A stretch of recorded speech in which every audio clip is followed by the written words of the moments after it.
Yes, people, Happy New Year. Welcome back to the Premier League show in 2026 for the very first time. Um, Big up to everyone who's had a great 2025. Obviously, in sports, we reached the goal of 500 subscribers. Profit reached 500 subscribers. Josh started his channel. He's onto new milestones, new heights. But guys, support the Mandem. Profit and Josh's links will be in the description of the video, and also African King will be here shortly. Both of his links will be in the description of the video. Make sure you guys go support him. And also, we're going to try to get to 600 by the end of January. I don't know, by mid-February. By mid-February, we can get to 600 subscribers and onwards and upwards from there. This is the year we hit. This is the year we try to hit 1K people. This is the year I feel like this is the year we can definitely hit 1K. And obviously, Profit, Josh, they'll get to their milestones as well. And I want them to reach them before me. I'll be honest, because these guys have supported me from the very start, and I can't be any more grateful and blessed to have these guys on the panel. So, guys, go and support them for their channels, and hit the like button as well on your way in, and subscribe. Hit the like button. Let's get to like 15 likes first, 15 to 30 likes around that. Let's go there, guys. Around 15 to 30 likes. In between that will be good enough. But like I said, hope you guys have a good New Year celebration, and then on 2026, on to bigger and better things. Hopefully this year, World Cup year, big year for sports. So listen, there's only one place to be, and that's in sports. So big up everyone, and big up to you, King Khan. Hope you're blessed. Hope you're good. No, we don't have it. No, we don't have a Discord. We're an Instagram group chat. But Prophet and Josh, hope you guys are doing good, and hope you guys had a great New Year and game week 19. But also, guys, just want to quickly point out, we're doing a mid-season review this show. We're going to review all our teams within this game week because it's past game week 19. I think it only makes sense to do it today because once you've reached the halfway mark of game week 19, that's pretty much the halfway. So we'll do that. And we'll talk about Enzo Maresca, all the Premier League games. So a long show today, guys, but hopefully it's a good one. Yeah, halfway through, but obviously, Prophet and Josh, hope you guys are doing good.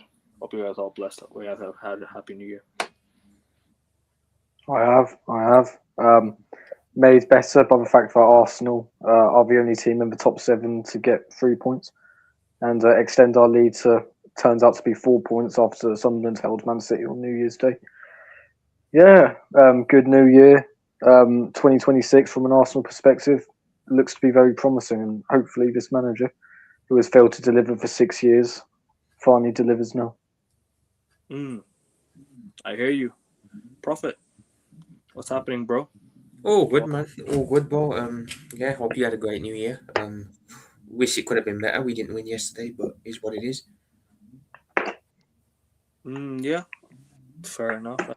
I also had a celebration. I guess it was not really it wasn't really like the best in terms of football results, but in terms of New Year's, yeah, I think I had a good time with my family. I hope you guys all had a good time with your families too.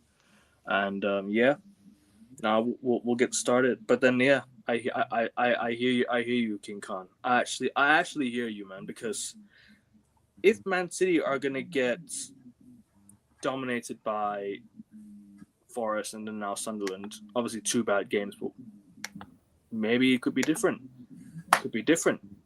Big up African King Academy. Hope you are well. Hope you had a happy New Year, bro. Hope you're blessed as well, man. Yeah, big up. Happy New Year. Subscribe to his channels, bro. He's been a big part of this channel in 2025. This guy's gonna be a big part of the on 2026 onwards and upwards. So make sure you guys support him as well. Support both of his channels because he will be starting a gaming channel as well, and his main channel. We're trying to get to 200 subscribers. He's like 9 subs away from 200, or have you reached near 200 yet? Not yet. Around 190. No, not yet. I think just under 191. I think or something. Guys, go and subscribe to King. Let's get him to 200 on the show itself. Why not? Let's get him to 200 on the show itself, people. But anyways, big up to you, bro. I hope you had a good year celebration, and hope you are enjoying the AFCON. Hope the atmosphere is still obviously electric over there. We are gonna talk about mid-season. We're gonna do mid-season review first. I think mid-season review is where we all start because I'm waiting for my pals to jump onto the show for the Enzo Maresca debate. So we'll leave that for just after. let's go to Liverpool first, because I think they've been the most underwhelming this season, in my opinion. I think they're the team that I expected them to be really challenging again for the title. I think Liverpool should have been up there challenging for the Premier League title. I think Josh had City as his favorites. I had Liverpool as my favorites. I'm sure Prophet, you had Liverpool as your favorites as well for the league. King, I think you had Liverpool for the title as well, if I'm not mistaken. So I think Liverpool have been the most underwhelming. We got to start from there. I think we have to start from the champions, current holders of the Premier League. Go on, Prophet. We're going to start with the game or the season as a whole? No, season review first. Oh, season review. Yeah, so the season it started off pretty well. We won the first 5 games: Bournemouth, Newcastle, Arsenal, Burnley, and Everton. So we started the season well, but I think we all saw that early on. We weren't playing well. The performances weren't there, but the results were kind of there. So we all thought kind of like it's a matter of when the team clicks in gear, we'll run away with the league. Actually, the total opposite happened. We lost to Crystal Palace, and then from there, it was just a downward spiral. We've dropped further and further down the table. We're in the top 4 race as things stand, and it's weird because last season the manager came in, he didn't get no funds, he didn't get no transfers, and he just walked the league. And then naturally you'd think, okay, if he can do that without money, without transfers, give him some transfers in the summer, see what he can do. We brought in the likes of Wirtz, Isak, Ekitike, Frimpong, Kirkes as well. So these were some top signings. Wirtz, obviously, exactly. Wirtz right up there. Isak, we know how good Isak is. Well, he was at Newcastle. Ekitike as well, very good player. Frimpong and Kirkes as well. So these were very good signings that we made. But it looks like the manager's kind of out of his depth, if I'm being honest. Looks like he's brought in all of these players, doesn't really know how to integrate them, doesn't know what his best 11 is, doesn't really want to change tactics either to try and accommodate the players, which is a problem. So I think this season what's happened is we've tried to fix something that doesn't need fixing. We didn't really need to sign all the players we signed. Maybe 1 or 2 additions I think would have been fine. But we went and pretty much changed the whole team up. So this season, I think it's a mixture of the players not knowing each other and the manager not really knowing what to do either. So I think it's been a bad season. I'm not going to say it's been a good season. It's been bad. When you look at the money we spent, we should be up there challenging for the league. I personally think with the money we spent, we should be walking the league. But we're here, and it's been underwhelming. I do think, though, all we really need is a managerial change. I think if we get a managerial change, I think the right manager can come in and get the best out of these players. So I don't think we're as doom as gloom as people think, but yeah, I'm not going to sit here and say it's been a good season. It's been a very bad one so far. And quickly on your Leeds game week 19, what has been your sort of what's your thoughts on the game? Because I didn't watch the whole game because I had to do a show in between. But from what I watched, it was 2 teams that just really had nothing to the game. It was just a really dead game from what I saw. At least both your teams couldn't create. Obviously, Leeds scored 1 offside goal, but then Liverpool had chances. The Van Dijk header, I think it was one where I think Ekitike missed an open header, I think, from what I saw.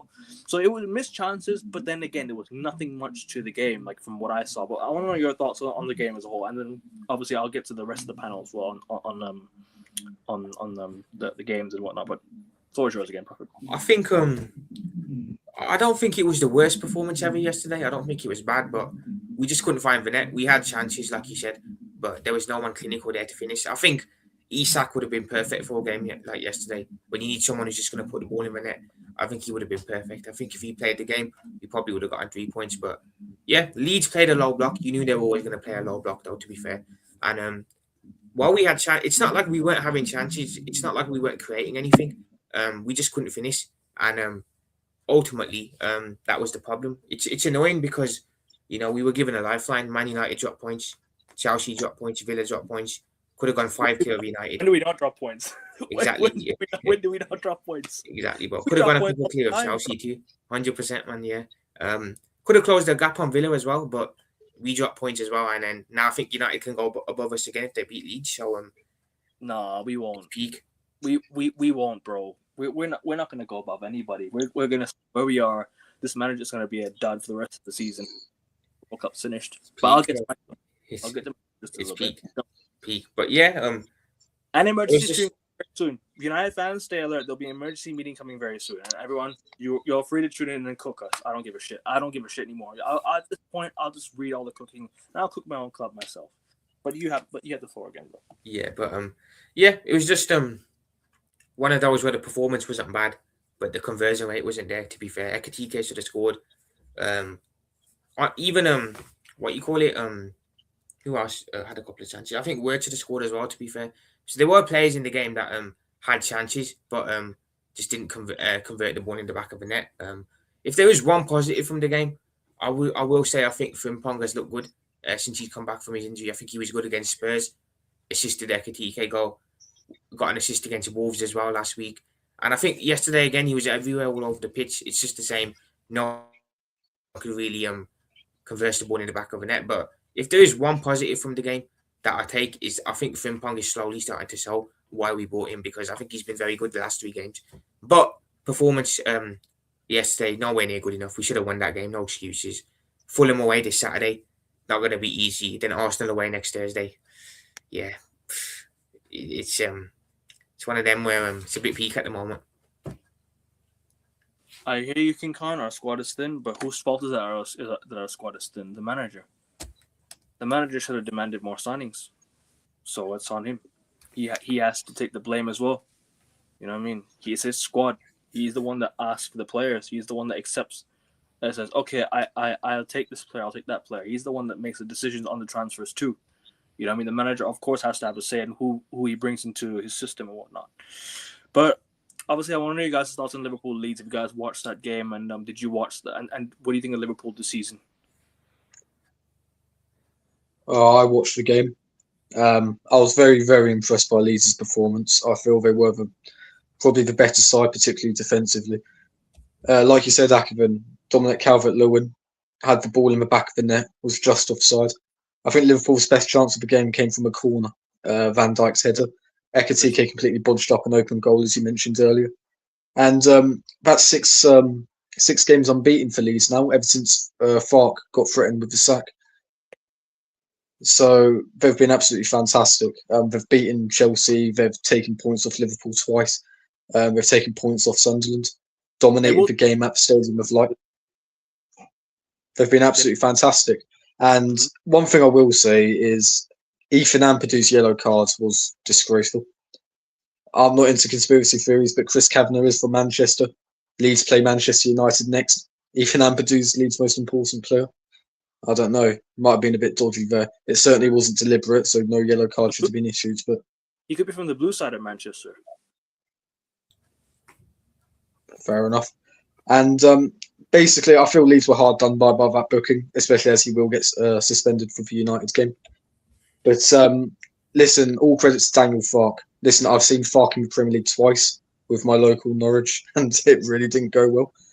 Leeds were threatening to sack him after they got promoted because of his poor Premier League record. And I was stood by that because he has been so poor in the Prem, but he's really, quote-unquote, locked in now. From a Liverpool perspective, it's another disappointing home draw. I think it's their first 0-0 draw since Manchester United in December 2023, which shows you how poor the performance was, I guess. I think there were boos ringing out at full time, which were thoroughly deserved. Because no matter how much in good form Leeds are, Liverpool should still be winning that game with the players they've got. I agree with Prophet. I think Jeremy Frimpong was very good on the wing. Very good. And Wirtz was awful. But we've come to expect that now since he signed for the club. Van Dijk, I mean, to be honest, I don't really have much to say about Liverpool's players because it seems to be the same old. It's not Liverpool are on a good unbeaten run in terms of the numbers, but if you actually look at the performances, this unbeaten run hasn't been too good whatsoever. In terms of Liverpool and their season as a whole, I agree with Prophet. At the end of the day, there's this quote: "If it ain't broke, don't fix it." Why on earth did Liverpool go about fixing things that didn't need to be fixed? You had a winning team. You had all these players available to you. Yes, a few players wanted to leave. Yes, what happened with Jota can't be predicted and whatnot. But at the end of the day, there was too much shake it all about, too much stop-start. Why have you signed all these players? Not so much the players that you've signed, but the amount of money you spent on these players, it was just so un-Liverpool like. And Akadem, you said at the beginning of this show, 3 people on this panel predicted Liverpool to win the league. 1 didn't. That was me. I predicted City instead. Why? Because that is not how Liverpool do things, and I know it would backfire. You can't like football is a simple game, but it's not as simple as that. You can't spend ungodly amounts of money in one summer and expect to win the quadruple. It just doesn't happen. You're going to have inconsistent performances. It's well recorded in football history and modern football history. So, yeah, Liverpool. Listen, they can still easily win silverware this season, but it's not going to be the Premier League. They were 5 points clear after 5 games. They're now 12 points off the top. It's disgusting for a club of their size and standards. You could win something. Sorry, continue, bro. I didn't put you off there, Josh. No. I want to say after 5 games of this Premier League season, Liverpool were 5 points clear. They're now about 12 points behind, is it? That is disgraceful. That is pitiful. And listen, Arne Slot, he probably does have to go. Although, what he could cook up in the Champions League, in the FA Cup, we haven't seen yet. So we'll have to see. It'll be intriguing to see where Liverpool ends up. They haven't dropped below 8th since 1955, I don't think, in the English top flight. So it'll be interesting to see how Slot handles this going into 2026. No, I hear you, bro. No, it's just, do you know what it is? I feel like Liverpool, every time they're favorites, they don't seem to win. Do you guys notice a pattern? Every time Liverpool are favorites to win something, and they never win. This is the first time. I'm not even taking the piss profit here. I'm just saying. This is the first time Liverpool have ever been favorites to win the league in my lifetime. This is the first time I've ever seen Liverpool be favorites to win the league. I would say after 2021, we were favorites as well after we won it. I have predicted you to win the league before, but I have not seen you as favorites. I've only seen really Man City, because Man City were the ones that really dominated the Premier League, like mostly in the 2020s or since Liverpool last won their league title. Manchester City have been the other team that have won the league. It's only been Liverpool and City that have really won league title, and then Chelsea were the ones who have won stuff. They won the Champions League outside of that, but then Chelsea won the league before Liverpool City dominated English football. Chelsea were the ones who won the league, and then it was Leicester, and then United won the 2013 league title. But then that was really about it. Notice that that Liverpool never ever been favorites in any of these. Not even the Champions League, I say. Because I remember when you guys were losing against... Because I remember... Hold on. You had Barcelona in that run. You had... What was it? Liverpool had... Bayern, round of 60. Bayern, round of 60. Porto, Barcelona. Porto. So Liverpool were not really favourites to win the Champions League. They were more so favourites to win each match. I've hardly ever saw Liverpool favourites to win something major in my lifetime. More so, maybe the Champions League one time. Maybe that 2019 Champions League, maybe you guys were favorites. I don't know. Oh, yeah. But from what I've seen, from what I've experienced, not much in terms of favorites to win competitions. You know what I mean? I feel Liverpool were favourites in 2022, were they not? Because people were going on about how Madrid got to the final and how unsustainable it might be. No. I think a lot of the media were predicting Liverpool to win the league in 09-10 as well. Because they finished within 4 points of United, only lost 2 games, if I'm not wrong. I mean, from the very start of the season, not during the season. I mean, from the start. From the start of the season, like when you go into a season, when you see like the odds of it being favorites to win something, I've only really seen Liverpool be favorites to win this league. Last season's league title, I think it was Man City's to go 5 in a row. They dubbed Man City to go 5 in a row. It was Man City or Arsenal. I didn't really see Liverpool much because obviously from what I saw, Klopp. Who'd have thought Klopp leaves, Liverpool go on an absolute run and win the league? Because Liverpool were going to go through like a transition phase. They were always going to go through a rebuild phase. They thought, all right, Liverpool here they're gonna rebuild, they're gonna retool because they're now changing from Klopp to Slot. It's gonna be a whole different transition. They never thought Liverpool would win the league. They were not favorites to win last league title. Nobody can tell me Liverpool were favorites to win. Nah, no chance we weren't. But this year, though, they were because of the money that they spent. It was the money that they spent. You know what I mean? And that's why you guys were favorites to win. It's because of who you spent on and what and how you spent it, and the circumstances of why you spent it. Because you won the league, so you went and spent that money to show the ambition. Although the ambition this season isn't there, you showed that ambition in the summer that you want to go and rebuild the squad, that you want to go and rebuild for Arne Slot. But then that didn't work out because Liverpool just, I don't know, maybe it's just the manager that just isn't working out. Maybe he's finally getting exposed for what he really is. Maybe he's just using Klopp's team as like a manager bounce. Oh, he's gonna come in. These guys are gonna perform for me. I'm gonna have my own team next season. Nothing's to show for it. And you've only really got the Champions League and the FA Cup left. Do I think you'll win either? I don't know. It's a question of can you use your squad depth wisely because Isak's now out, right? Salah, I don't know if he'll come back the same in January. I don't know if he'll be the same this year. So, yeah, you questions in the air. Ekitike's come in and performed. You've only really got a few. Your signings are really only starting to click now. Frimpong, like you say, is starting to play better. Kirkes has not been, not really cut it yet. So you've got players there. The uncertainty is there of what you can do and what you might do. It's about if you will do it. From what I read, I've been on Twitter a lot recently. Unless Slot wins for Champions League, which let's be honest, I don't think it's going to happen. He's going to get sacked in the summer. Looks like the owners are actually pretty pissed off with the season as well because naturally they spent all the money. They want to see success. So unless he wins the Champions League, I think he's getting relieved in the summer. Personally, who we get in next, I don't know. But yeah, I definitely think he'll be gone in the summer. Okay. I think we're just gonna have to kind of see it out for this season. Though hopefully he can get top 4, maybe. Big up. The players look slow to move the ball as well, slow to put in crosses. Twisted fate taking the piss.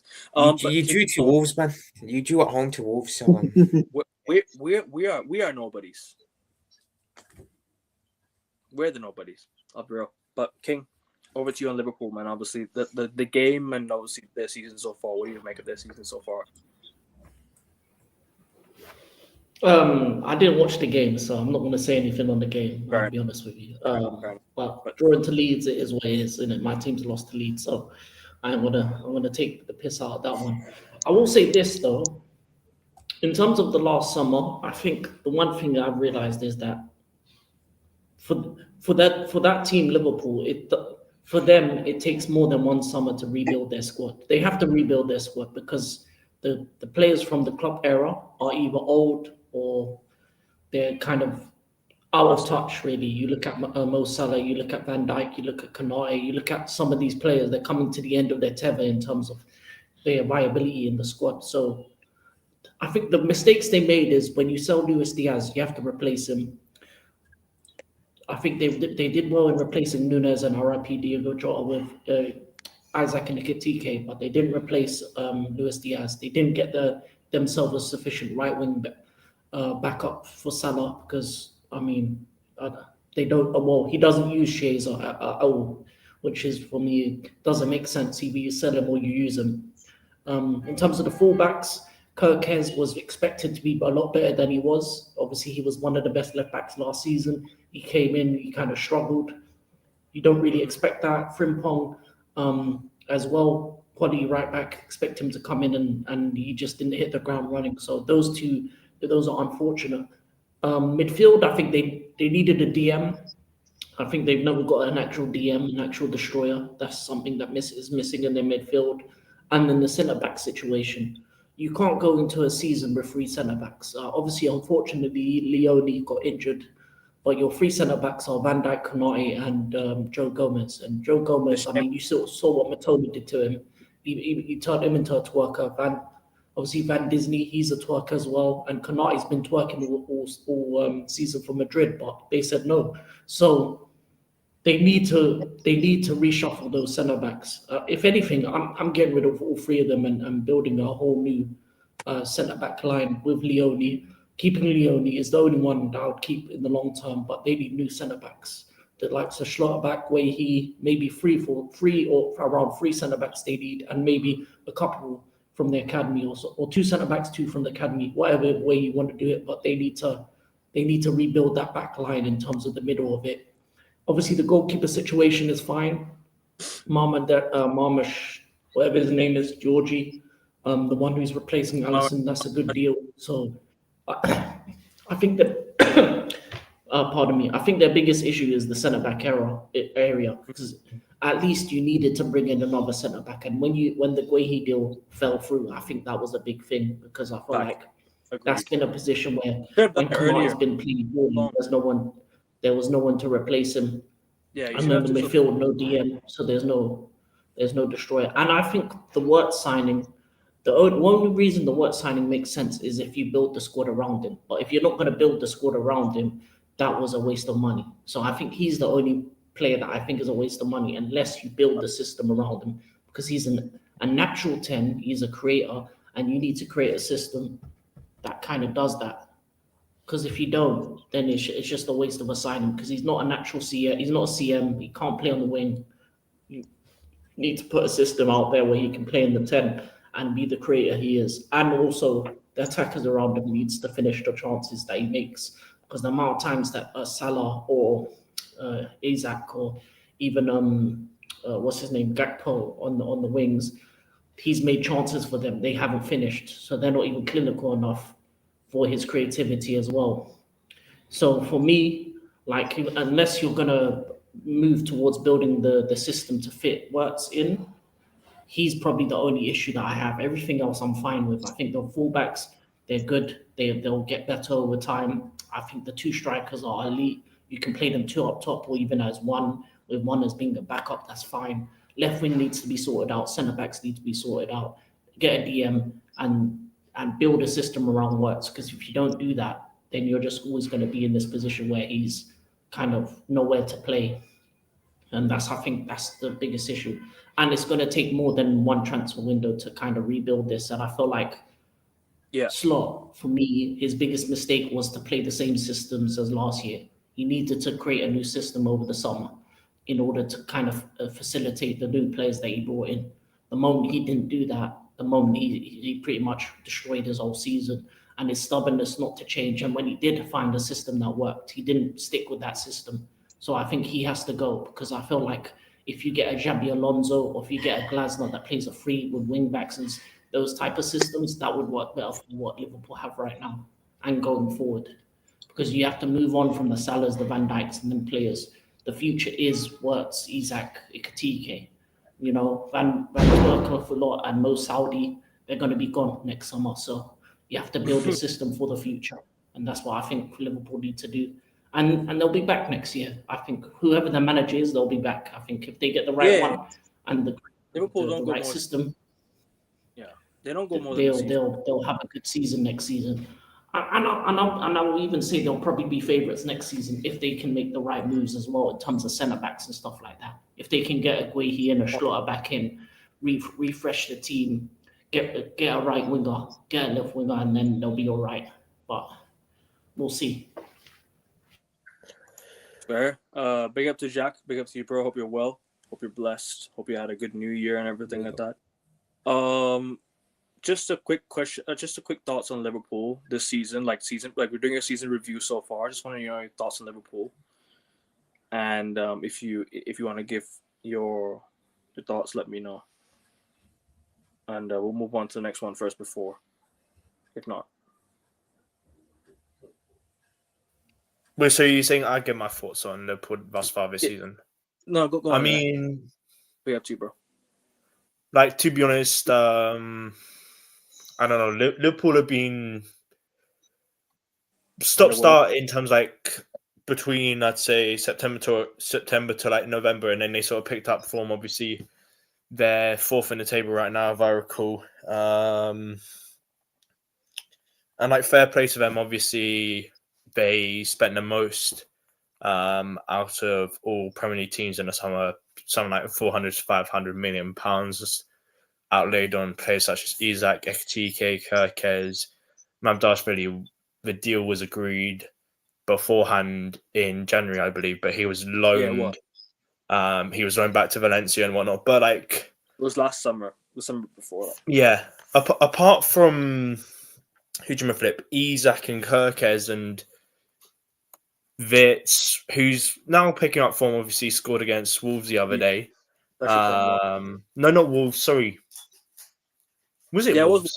It was Wolves. So my mind this season has just been all over the place. But like Liverpool's business, majority of it it's been a bit stinky, like Isak and Kirkes, for example. But when Mamardashvili was deputising for Alisson when he was injured, he did relatively well. Ekitike is a much better player than Darwin Nunez was, based off how he's playing thus far, and like Liverpool in a much better position than they were a month or two ago, where they were languishing in like 11th place, 12th place. Where so like Bournemouth, although they're in like 14th, I think, at this current time, but like fair play to Liverpool. That's what has to be said. And obviously, there's teams that win the league and they have these dips. Like we could say, for example, United in 13-14. You had Liverpool in 2021 where they finished third, and obviously City in 1920. Although they finished second that season, which they were, I can't remember how many points of Liverpool. We dropped City like 15 or 20. Like no, but obviously City didn't win the league. 13 games in a row. Don't forget they lost 13 games like last season, like in the space of like 14. And that season as well. Like title winners tend to have a sort of dip once they won the league. Obviously, City. Yeah. City when they went 4 in a row. That's unheard of essentially in the Premier League. In terms of records and whatnot. Obviously, United they went 3 in a row from 07 to 09, but 4 in a row. Just saying. And Liverpool is well probably back in the day, but like fair play to Liverpool, and given the whole sort of the whole sort of I don't want to say fiasco, but the whole like mental fortitude that the players have had to have, given the fact that Jota passed away back in the summer. Like fair play to Liverpool, and hopefully more of the same in terms of like their recent form. Obviously, apart from when they drew 0-0 last night with Leeds, but like, hey, fair play to how Liverpool are doing. Hopefully, they stay where they are and not try and challenge next season for the league. In it, I agree. But anyways, you've all said your parts in Liverpool already. Everyone said that's also Liverpool. All right, I think we'll go to Arsenal next. I think just Josh and Jack this one. I want to try and get through the mid-season review fast because I want to do the review as well. And also, Jack, did you watch the Liverpool game versus Leeds? Did you watch the game or did you not? No, I didn't actually. I was actually out just doing some exercise. That's all good. Don't worry about it. Yesterday, and well, my mum was just telling me about like the Liverpool result on the radio, and it was weird because part of me thought deep down like Liverpool were going to win, probably nick it, Ekitike or something like that, or Van Dijk. But hey, fair play to Leeds. This is why Daniel Farke should not be sacked by Leeds this season. They tried to get rid of him in the summer, but like yeah, exactly. Before Premier League. Yeah, I'll just be really honest. I know that Leeds. Then I don't know how to properly word it, but obviously like Akavin hates Leeds, MC2 sort of derby, Man United and Leeds and whatnot, but like Leeds are a solid team. Leeds are a solid team this season, and Sunderland and Leeds have been doing the league a massive favor, actually showing that like promoted teams actually have the fucking cojones. Obviously, Burnley, like especially Sunderland, bro. Especially Sunderland, bro. Like, finally, a football club's finally come up to the Prem and actually taking it seriously. Because the rest of them were just like, oh, we came out, oh, we're not ready, oh, we didn't spend enough. Oh, but look at Sunderland. They actually spent their money and they actually built a good team. That they signed Mukiele from PSG, who, by the way, got me 11 points on my bench. He had me 11 points on my bench, and I did bring him on. But so I mean, like signings like these, like they can actually build a good team, like slowly laying a foundation. Sunderland, Yeah. and they can finally push on further. But this is how a promoted club should do. The only promoted club that's really kind of not really doing well is probably Burnley. But then again, they could stay up because they've also kept a few clean sheets as well at home. So they've been tough to beat defensively. I think they defensively look good this season as well. That's just my thoughts on it.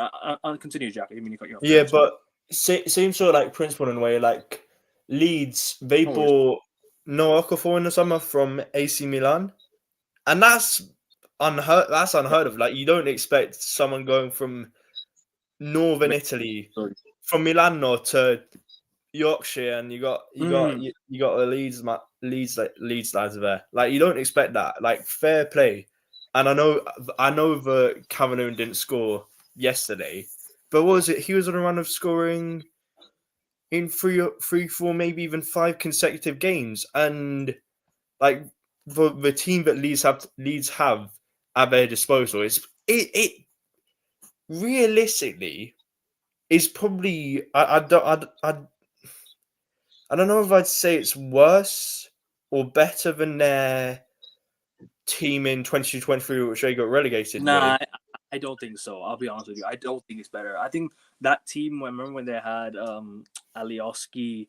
I remember lockdown, actually. Fuck it, lockdown. Let's go back to lockdown. They were balling.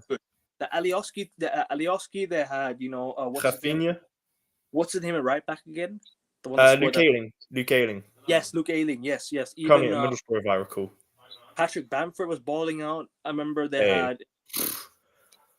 Was it Harrison? Jack Harrison? That was Jack Harrison. Yeah, he's still at the club. Jack Harrison. Yeah, I remember they had Jesse Marsh as well at one point, and then let's not talk about that. About that. But anyway, regardless, like fair play to Leeds, fair play to Sunderland yesterday, getting a point against Man City, obviously taking 2 points off them. Like fair play. But yeah, bueno.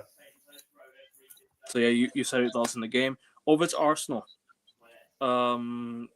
Josh, I'll start with you next. Arsenal, what's your season review so far? Obviously, I think you are going to upload a review, right, on your channel, so people stay tuned. Well, Akavin, I did a review on my channel after the Sunderland game, the last international break of 2025.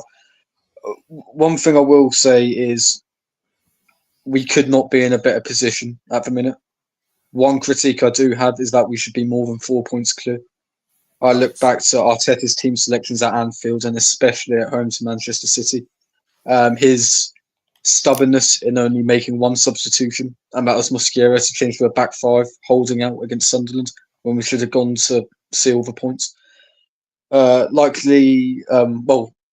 Similarly, I should say, Chelsea at Stamford Bridge, we need to be taking all 3 points there when they're down to 10 men for over a half of football. Aston Villa, we should have held out for at least a point there. But apart from that, we could not be in a better position. We're in the Carabao Cup semi-finals against a club in crisis at the minute. We are top of the Champions League group. I think we're 3 points clear. We beat the most informal team in Europe to get there as well. So it's been absolutely brilliant from an Arsenal perspective. Like I said, on my channel, I've got a season review up to the Sunderland game.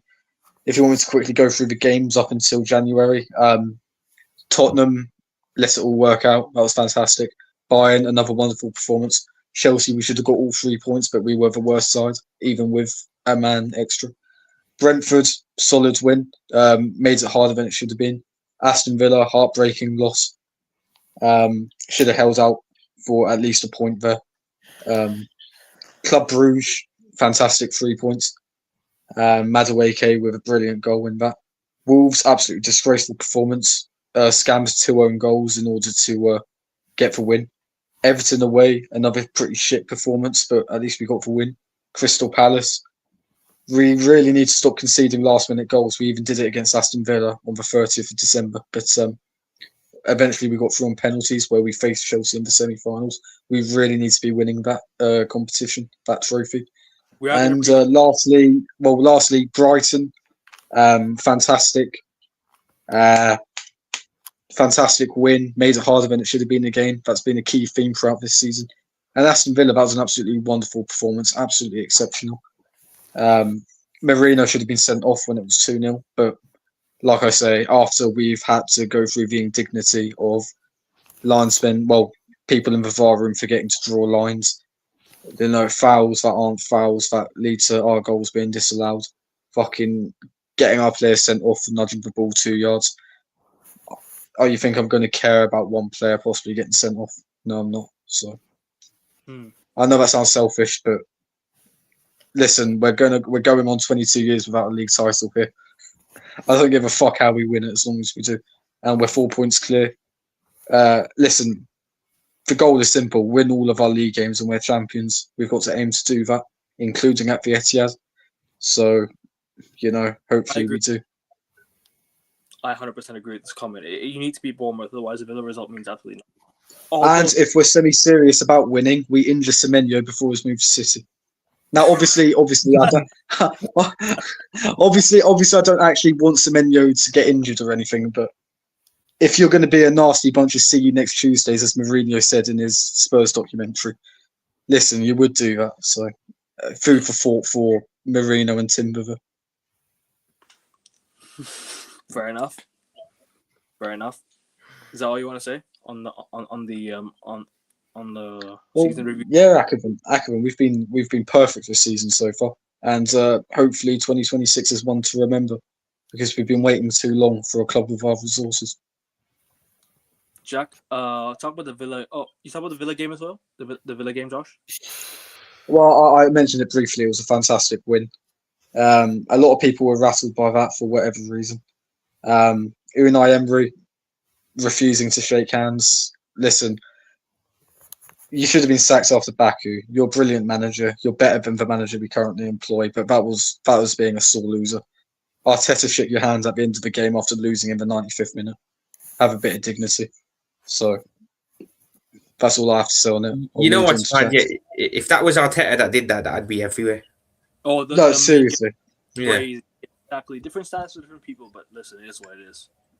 Because it was I'll move on to Jack. It was a bad evening.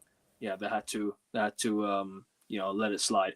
But Jack, over to you on the Aston Villa game and the Arsenal season review so far as well, if you'd like. I mean, Aston Villa. I only watched sort of like the latter part of the first half. I watched, I think, second half of the first half. If you catch my drift in a way, but what do you call it? The way that Villa were performing, and Josh covered this in like his match review in terms of of a match, 105-second match review that he posted on his channel, Pain in the Arsenal, which you check it out in it. If Watkins had his shooting boots on, Villa would have been 2-0 up in the first half, and it chance I would have been game over. But then came out in the second half, and hey, just swept them away.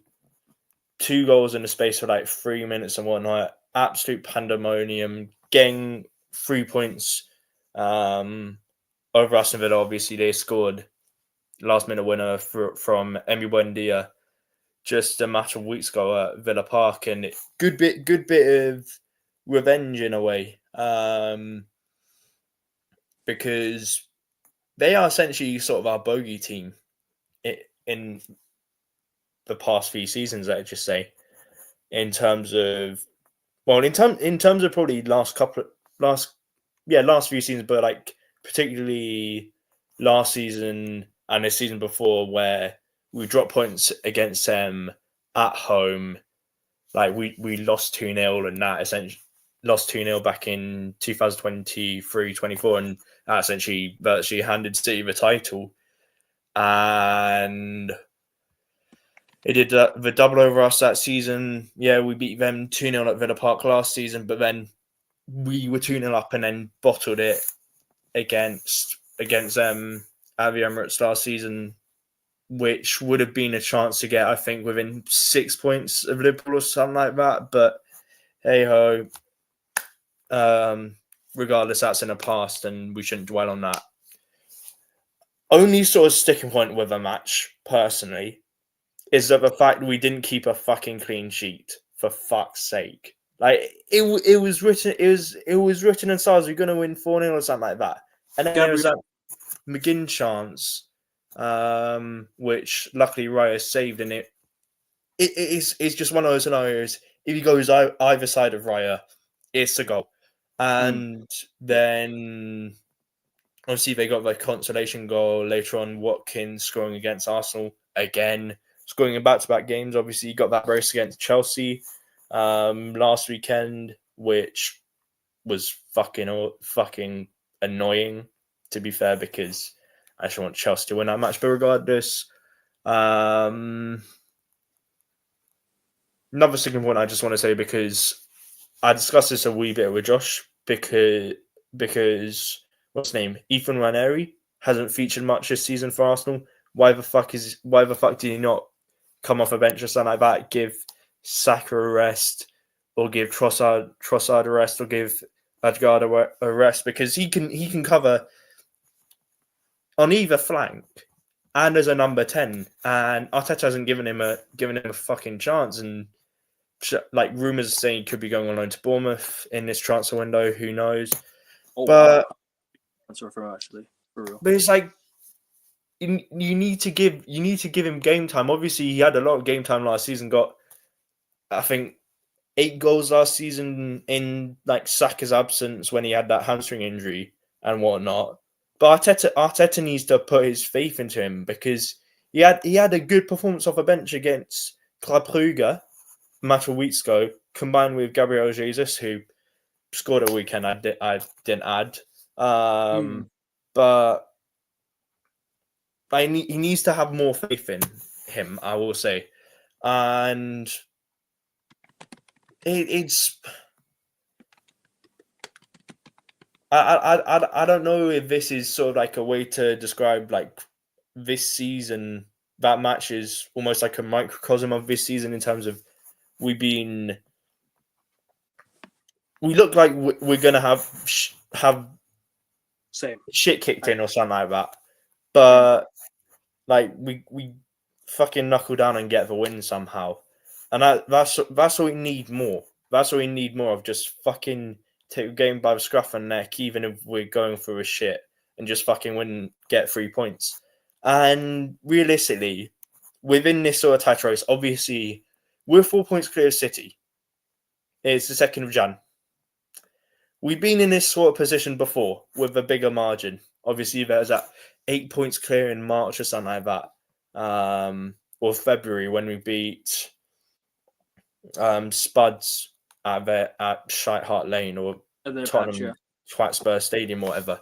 But I'm not ultimately I'm not that confident based off the fact we're playing this margins football. And if we can't get over the line, obviously against Bournemouth, who we're playing next, if we can't beat them, what is the point of, as I can't remember who it was, AFC Always 87 said. I was gonna say, like it means jack shit if you have quote unquote statement victories and go however many points clear of like teams who are chasing you. Say City are 4 points behind us. Villa are 5 or 6 points behind us. Like, it means jack shit at the end of the day. And just have to fucking lock in and just make sure we win the rest of our games of the season. Can't afford to drop points at this current stage. And that's it.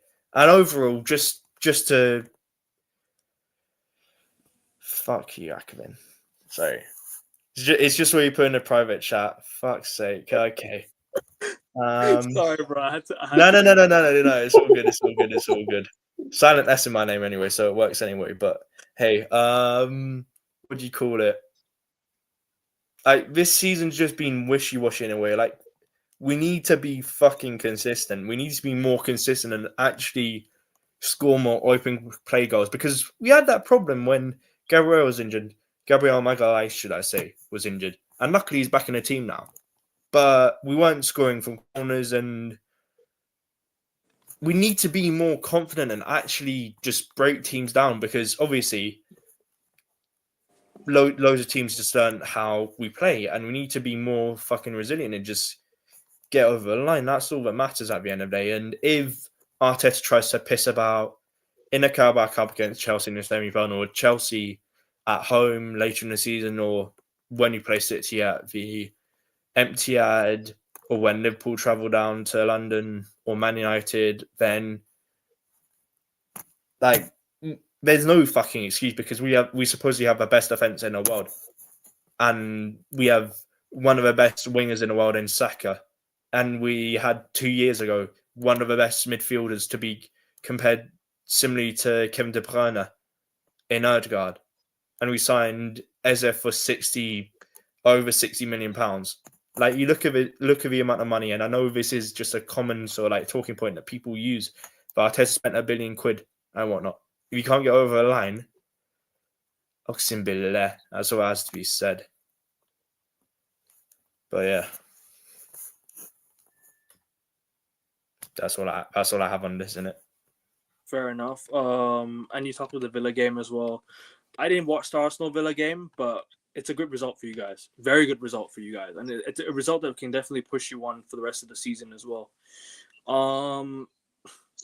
I think it's a result that you guys could definitely, build on, because obviously City dropping points, that is massive for you guys going forward. Next season, you will not lose your place again. City cannot go above you once again. But what Arsenal have done is they've been resilient, especially now with Gabriel's back. That is a huge, huge boost for you guys. Huge boost. Obviously, then you'll have players slowly coming back from injury, especially Ben White, especially when he could be that cover for you guys and whatnot. And like I said, it's a good result. It's not a great result, because I'll tell you why. You've got Bournemouth next. If you can't beat Bournemouth, then this Villa results are relevant, like AFC always said. You need to beat Bournemouth, win your next few games. Don't you have Man City this upcoming month, or you don't have this month? You don't have this month. Do you have? No, not until we've got Chelsea and Spuds coming up in like the next few weeks. City's like April sort of time, I think. So must-win games for you guys there. Big games as well. Liverpool. Oh, you had Liverpool as well. Don't forget Liverpool. Liverpool in the fourth week of January, I think, if not mistaken. So that's going to be interesting to see what happens there. So yeah. But that's the thoughts on Arsenal Villa game. I don't know if anyone else watched the Arsenal Villa game. The season review, I think we'll just do individual review on our clubs better. So I want to get through this faster, because then we have a Chelsea debate soon. I want to get to that one as well quickly. But yeah, next up, I guess. Unless King and Prophet, you want to talk about the Arsenal Villa game, please. What can you really say? I mean, first half Villa were good, Bo. Should have been 2-0 up, to be fair. Second half, Arsenal just turned it on and they cooked them 4-1. I think Arsenal showed why they're going to be title challengers and why Villa aren't. So, yeah, good win for Arsenal. Needed it as well, to be fair. Performances haven't been great for them recently. So, yeah, it's great for them to get a big win. King, Arsenal Villa? Oh yeah, pretty much what Prophet said. I would say the Amadou Onana change at halftime made the big difference. I think once he came off injured, I think the midfield battle was lost. I think they ran through Arsenal in the first half so easily. Should have been up. But that's the thing in the Premier League. If you don't take your chances in the first half, and then you have to take off someone because of injury, then that's what happens in the Premier. The second half, the other team gets back. Has more of the ball, more of the pressure. But also, I would say this, never start that midfield again, because that midfield three was dusty for Arsenal. That Real Sociedad midfield three was absolutely trash. And that's where we if you do that lost. going forward, that's going to be a couple of bad results coming real soon with that midfield. But outside of that, good result for Arsenal yet again. Obviously, because City drew, they've got a nice little gap now. All they got to do is keep doing what they're doing. Fair enough. On to the next team. We'll get to Chelsea when we do the Enzo Maresca debate better. I think that's where I think we'll get to that. But King, do you want to talk about Chelsea versus Bournemouth first before we go to Chelsea later on? In terms of your season review? I'm gonna lie, I didn't watch the game. I'll be honest with you. So I don't know really what happened in it. I've been more focused on AFCON. Yesterday I was hella tired because I went all the way to another city to watch my Sudan. So I'm gonna lie to you, I ain't got nothing really to say on Chelsea. And then when it comes to the Maresca debate, it is what it is. But the rumors I'm hearing about who the next manager is gonna be, yeah, man, end the season. End the season and the next decade, man. It's disgusting. And I'm pretty much done with this club. I'm sticking to AFCON. I'm not going to other leagues. You know, hola, I'm going to Spain. Bonjour, I'm going to France. Guten Tag, I'm going to Germany. You know, all of that. You know, so I'm changing leagues. So yeah, you probably ain't going to see me on this show anymore real soon. If the rumors are true. He'll still be back for the My manager's NBA Liam. next season, so he'll still be. Oh yeah, I'll be back for other sports. Obviously, I'll be back for other sports. But if Liam Rosenior is my next manager, I'm done. I'm absolutely done with the club. It will be dead to me. But yeah, outside of that, yeah, I ain't got nothing else to say. I'll go. If you don't mind, I'll get to the United stuff out of the way first. Why not? I'll let myself embarrass. I'll embarrass myself. Why not? Let's do that. Yeah, because I'll be honest with you guys. I'm tired. I'm genuinely tired. Like, let's just be honest with you right now. All of this that's happening this season, it's just a testament of what we've been under this Ineos regime. And I call it a regime is because their leadership of this football club has been an absolute joke from day dot. The standards have absolutely dropped. The manager's not got a clue what he's going to do, but he's also clueless himself since he's joined. He's been a clueless dud. All right, the players are just all over the place. I'll just be honest with you. The same old player that we've had since not Moyes, but Van Gaal, Mourinho, Ole, Ten Hag.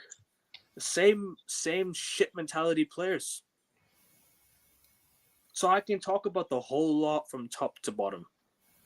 All right, and I will get to the Wolves game in just a bit because that was completely on the manager. That's completely on the manager. But I will get to that in just a second. All right. This whole season, we lost to, embarrassingly, a League Two side in the League Cup, which we did, by the way, in 2014-15. Not like I've not seen this before. I have seen this before. It's not like I haven't seen this before. Right? Same story. We go and beat Liverpool at Anfield, go and win 3 games in a row. All of a sudden, our fans get giddy and like, wow, what a turnaround. Oh, this season's going upwards. We're going to finish in the top 4. Then we go and drop 4 points to Forest and Spurs, which, to be fair with you, we should have won if the manager wasn't going to change his tactics and whatnot during the game. The manager likes to change things he likes to. Do you know what it is? When something's not broke, you show up to someone's house. Can I quickly go see your pipes for a second? And then he just goes and breaks the pipes. That's what he does. You what? That's what he did. That's what he does in the games. I'm not even joking, guys. When the pipes are not broken, he just goes and breaks the pipes.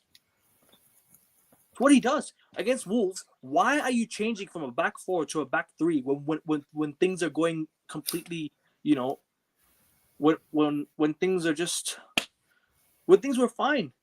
You go and change it against Newcastle. Try to throw away the game. So bad. You try to throw away that game against Newcastle. Then you do the same versus Wolves. You switch back to shit that's not working. We go to a back 4. United look like the best team in the league. I'm not even fucking joking. I'm gonna be that delusional. Seriously, I'll actually be that delusional when once he goes to a back 4, we actually look like the best team in the league play on performance wise. But because he switches to a back 3, we look like the worst team in the league. It's a joke. It's a joke, guys. This is what I'm trying to say. If we had a manager who was willing to play the exact same style of football, but in a back 4, we will completely get better results. This team will get results. Seriously, I've seen it all before. I've seen this time and time again. It's just the same story every single game. Like, and in certain games this season, I'll go to the Wolves game in just a second. But because I've seen more embarrassing results happen it's a joke, man. Like, this manager has just doesn't have a clue what he's doing. He doesn't have a clue what he's doing. And I'm the type of person who likes to give managers 2 years at least before I can say, all right, you might not be the right one. But this guy from day dot looks like he's just not it. When we drew our first game, I was like, okay, maybe it's that first game syndrome. Then we go and beat Everton, and then we go and beat, Bodo Glimt in the Europa League, and then we start to go on a little bit of a run of games and start, to pick up a few results. Terrible season so far. It's still, do you know what it is? In terms of my standards, I've got different standards to a lot of United fans. And cool, if you have your own way of supporting this football club, if you have your own way of saying, if you have your own way of admiring what this club is, I've got nothing to say to you. How I view my football club is we're the biggest club in England. This is not the standard that I should accept at my football club. This is not the standard that I feel like United should be allowing to happen. And in this season alone, yeah, embarrassing to say the least. Embarrassing results, embarrassing performances, just no tactics. And once he goes to a back four, we look like a really good team. I can even go to the Leeds game in pre-season. When we switched to a back four, we look like a really good team, even with reserve players.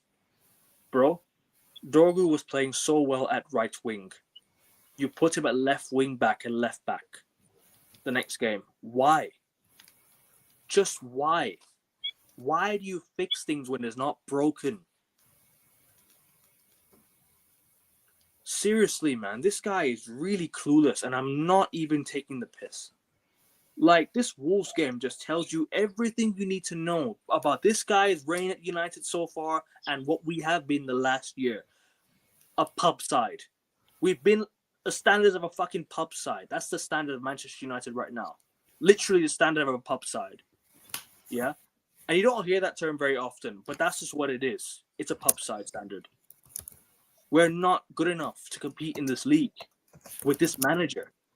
We just ain't. The standards that he's showing, it just tells you levels.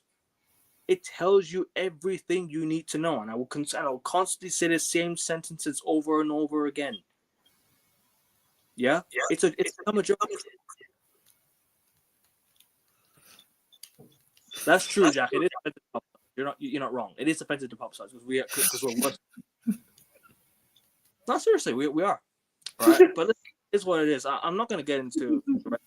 I've already given you my thoughts on the games this season. It's been a joke. We're going to go on to Chelsea now. And the Wolves game, I already gave my thoughts on it. On to the Chelsea game now. Mm-hmm. Big up to you.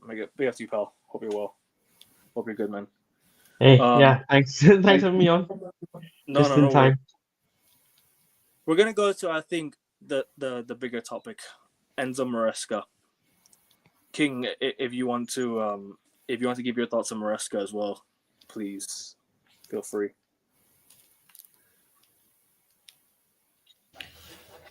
What, on Maresca, on him leaving? I think it was inevitable. I think this season he was going to go at some point. I just think some of his decision making in some of these games, especially when we've had red cards or even not red cards in terms of the second half. I mean, there's games where he's pretty much been the reason why we've lost them because of his decisions. Some of the questionable substitutions he's made. Do I think he has all the tools to be successful? No, but I also think a lot of the bad things that have happened this season has been down to him. Also, one red card is a mistake. Multiple red cards is an issue, and it's poor management that he's even one of the people that got red carded. So his influence on the players has been one to make them kind of more aggressive in that case, and we've been, and in terms of red cards, we're the most by a country mile. So that's an issue that he hasn't really resolved to. But well, in terms of results, it's not been good enough. As I said, we're on the same points as Man United. That's not what our season should have been about. Our season should have been about keeping close to the top, because we have the team and the squad to do that. And the only issue I have with him leaving is that the sporting director should have gone with him, because they've made 3 or 4 bad choices in manager already, and I don't want them to make another one. So if he was going to go, I wanted the sporting directors to go as well. I wanted a wholesale change in terms of the structure of our club. I don't like this under 25 policy. I don't like the fact that we've spent too much money on players that aren't good enough to play for my club. And I think, and the rumors in terms of the managers they're looking at for the future is disgusting. It's not Chelsea. It's not what my club has been built on. It's the foundations of it. And yeah, man, I blame the British government for getting rid of Roman, because they've allowed for these idiot Americans to come in and ruin my club and kill it from within. And I mean, everyone on here has American ownership, so we all know these Americans don't know what they're doing.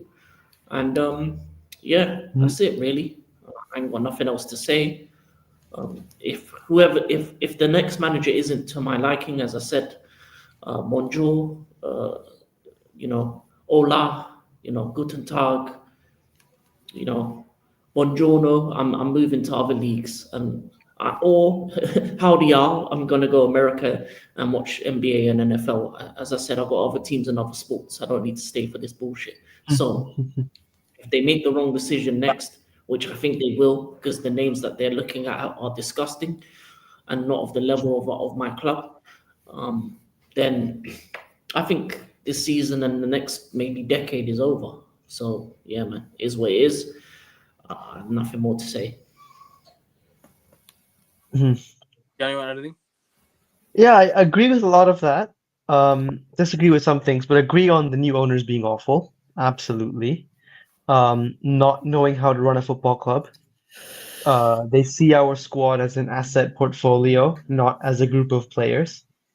And from what I understand, they were interfering with how Maresca should play, which is completely unacceptable. I don't want to be playing 4-4-3 formations or whatever the hell Bolia and Egbali think is it's just ridiculous. And one thing I read was that they were insisting that he play Estevao more, because that will raise his market value, whereas he wanted to play Neto. Things like that. It's just really unacceptable. He didn't want Garnacho. He just got Garnacho. He didn't ask for Garnacho. He just, the board decided.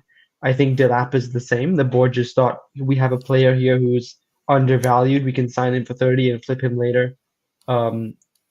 I think he liked Madueke, and the board's like, no, we'll flip him for profit now. They don't care about football. They care about their asset portfolio. And it's really disturbing and annoying to watch as a Chelsea fan. I'm happy with how fans have backed him. I mean, I wanted Maresca to stay. I was always Maresca in. I was also Poch in, but I think Poch's case for staying was a lot weaker. Poch had made many more mistakes than Maresca did. Maresca won the Conference League. He won the Club World Cup. And we genuinely, in some games, somehow not every game, but some games, we were outstanding, and we outplayed Liverpool. We outplayed Barcelona. That's not something I would have imagined a year and a half ago, when you saw that Chelsea squad and how they were struggling towards the end of Poch's time. To think that we can outplay Barca and Liverpool, but we had some absolutely excellent performances at the bridge. So for sure, that is very positive. Maresca had a great impact, and he furthered the project, if you want to use that word, but the project could be dead the way these owners run it. And yeah, I saw a comment about the policy of rotating players. Yes, is that Maresca's policy, or is that the board's policy?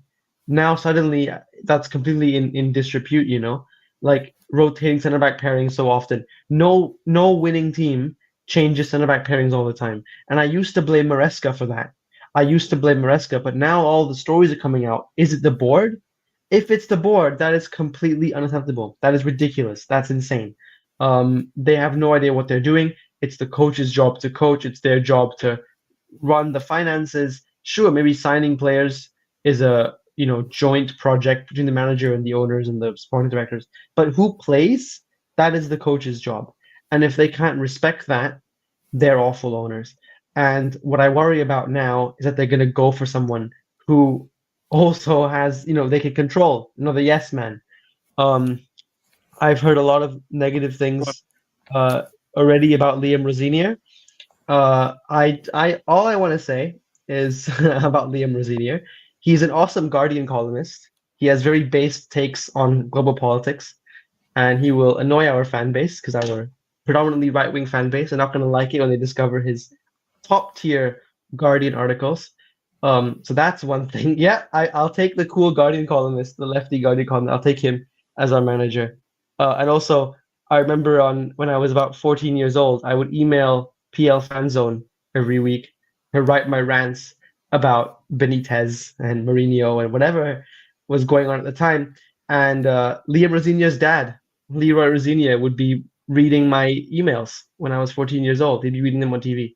That's a cool memory. So just because of that, nothing else, the vibes would be great. Sure, appoint him just for the vibes. I would enjoy it. But I think like 99% of the fans would hate it, but I'd enjoy it. I would enjoy it. Fair enough. I mean, it's just the decision making from the owners, and that's just why, you've kind of checked out the season already, pretty much.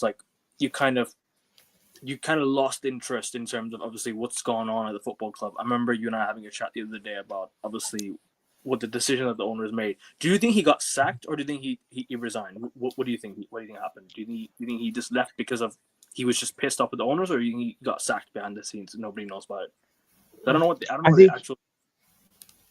He was looking for the chance to leave for sure, but then the outcome of the owners' board meeting, would have basically said, "Okay, get out then." But I think he was looking to leave already because they made his life intolerable and treated him really badly.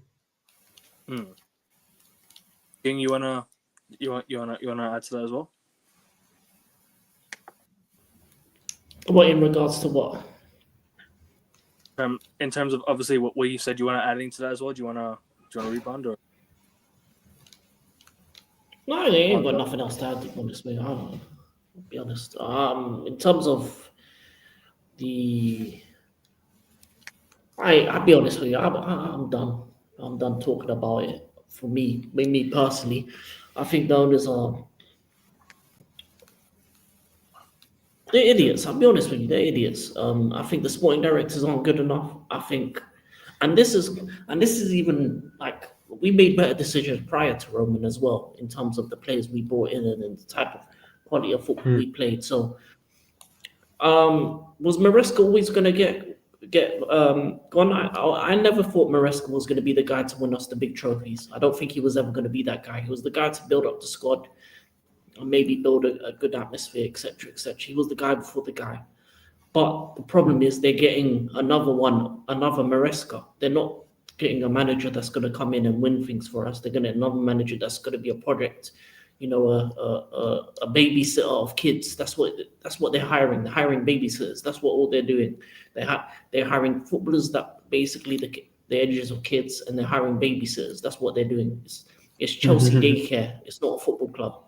So reality is, we might as well just be called Chelsea. It's the whole club's like an academy. Even Strasbourg, they're under 21s, we're under 25. So we're an academy team trying to win a Premier League or a Champions League. It doesn't make sense.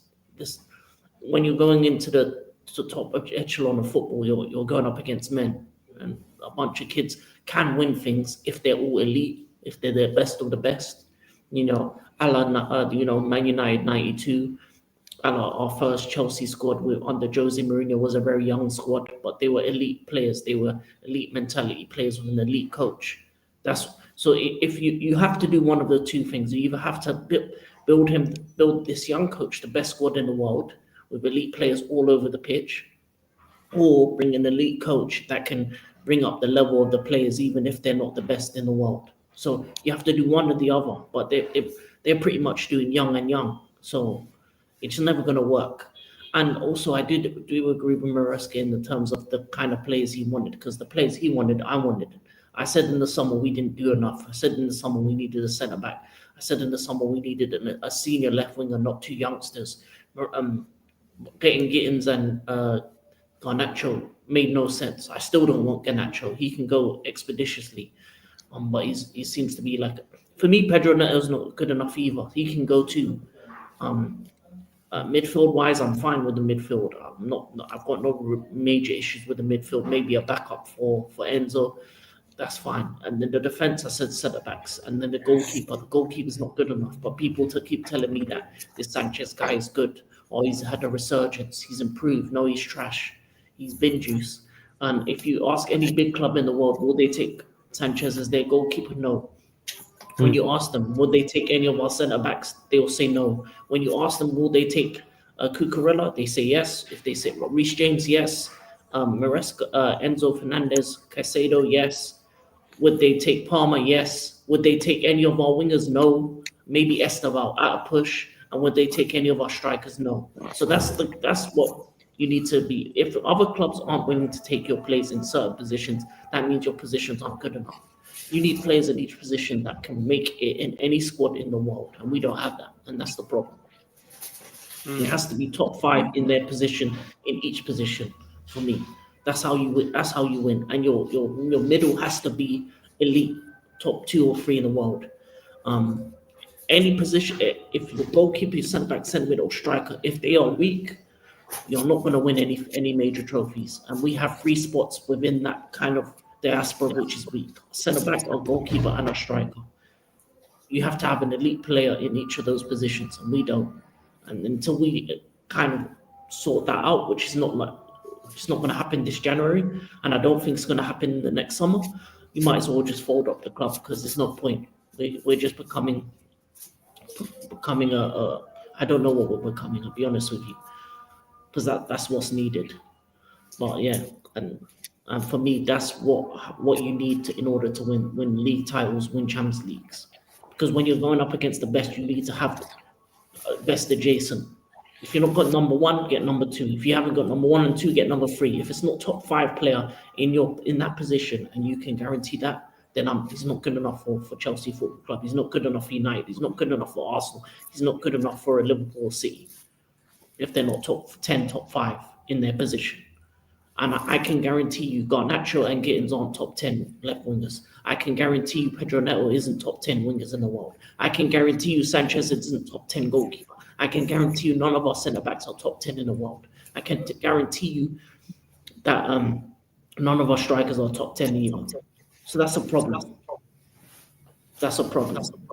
And it's down to this ownership and these sporting directors that have built a 2 billion squad that is mid-table at best, because of the deficiencies that we have throughout the squad. Maybe get you a top 4. Get you a 4th in the trophy. Cool. Whoop-de-doo. If I was Spurs, maybe I'd be happy with that. If I was Aston Villa, I'd be happy with that. If I was Newcastle, I'd be happy with that. I'm not those clubs. I've seen my team win 2 Champions Leagues and multiple Premier League titles. That's what I want to get back to. We haven't won made a Premier League since 2017. It's 9 years. It's going to be 10. Next thing you know, you're on 20, 30 years again. No, I'm not waiting. So, as far as I'm concerned, as I said, they've got 2 transfer windows to sort this shit out. And if they don't do that, then I'm done.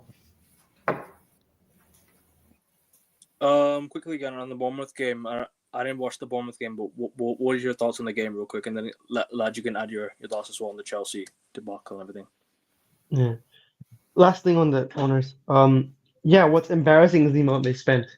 I don't disagree with the approach of, why buy a player when you can build a player? Of course, King makes a lot of sense. You want the best players in each position, but the market is insane at the moment. But we're responsible for that. We broke the market. We broke the market when we signed Enzo. We broke the market when we signed Caicedo. What's embarrassing is the amount of money they spent. if your approach is why buy a player when I can build a player, sure, you can do that. But then don't go out and spend £1 billion and still be awful, you know? That's the dumb thing. That's the stupid thing, is that you've spent so much money to be nowhere. Yeah. Bournemouth game, 2 long throws, we concede. Okay, that is bad coaching. Both of them, Garnacho lost his man, yes. Second one, Chalobah heads it across goal. Open play, we're by far the better team. I think that's with most Chelsea games. Our build-up is really elite, but what we miss is in both boxes. We don't score enough. When we get to the edge of the box, we have wingers who can't beat their man. Garnacho hasn't beaten the man since like 1962. He's dreadful. And so on both flanks, we don't have that killer instinct. And then in our own box, we're awful. We're awful because we don't have any experience. Our oldest player in the squad is Tosin, 27. You need experience center backs. We don't have that. And we keep changing the pairing. Which is suicide. Playing Badiashile out of nowhere. Was it the Villa game? Out of nowhere, you put him in, that was suicide. Don't keep changing the pairing and get an experienced one in. You know, Fofana can be great. He can be great if you get an experienced guy next to him. Chalobah can be great if you get an experienced guy next to him. But if your plan next season is to go in with both Fofana and Colwill as a 2, goodbye. They're both super talented players, but they need someone else next to them to walk them through a game, coach them through. Get someone 30 plus for 2 seasons. Say you're going to coach these guys through games. An elite center back who's been there and done it for 2 seasons, something like that. But they never do that because they see our club as an asset portfolio, not a playing squad. And that's the main problem. Josh, you want to add on the Chelsea game? Jack as well. Do you guys want to add on the Chelsea game real quick? Did you watch the game? Well, there's so much to talk about when it comes to this situation.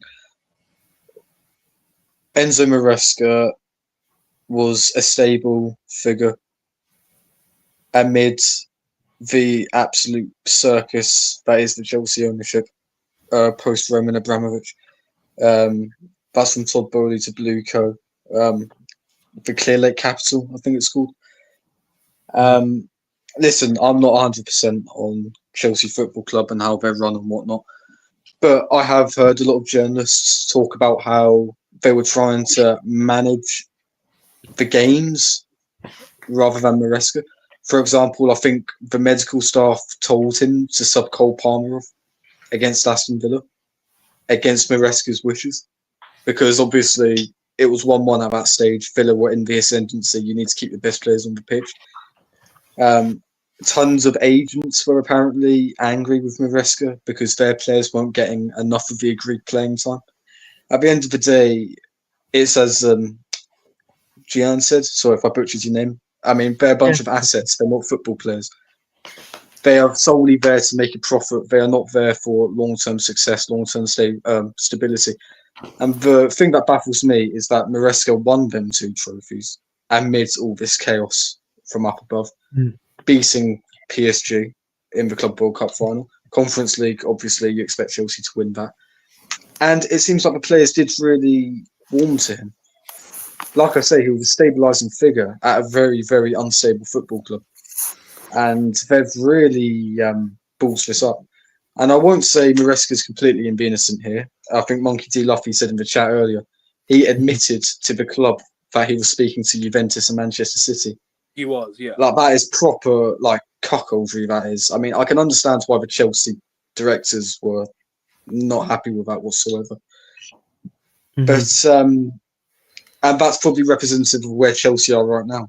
The fact that their manager wants to speak to the likes of Manchester City and Juventus rather than focus on the job at hand.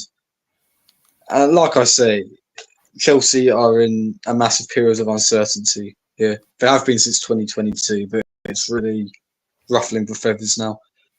Will Liam Rosenthal be a viable replacement? Will he be a good replacement? I don't know. Listen, at the end of the day, you don't know what happens in football. And Chelsea will always win.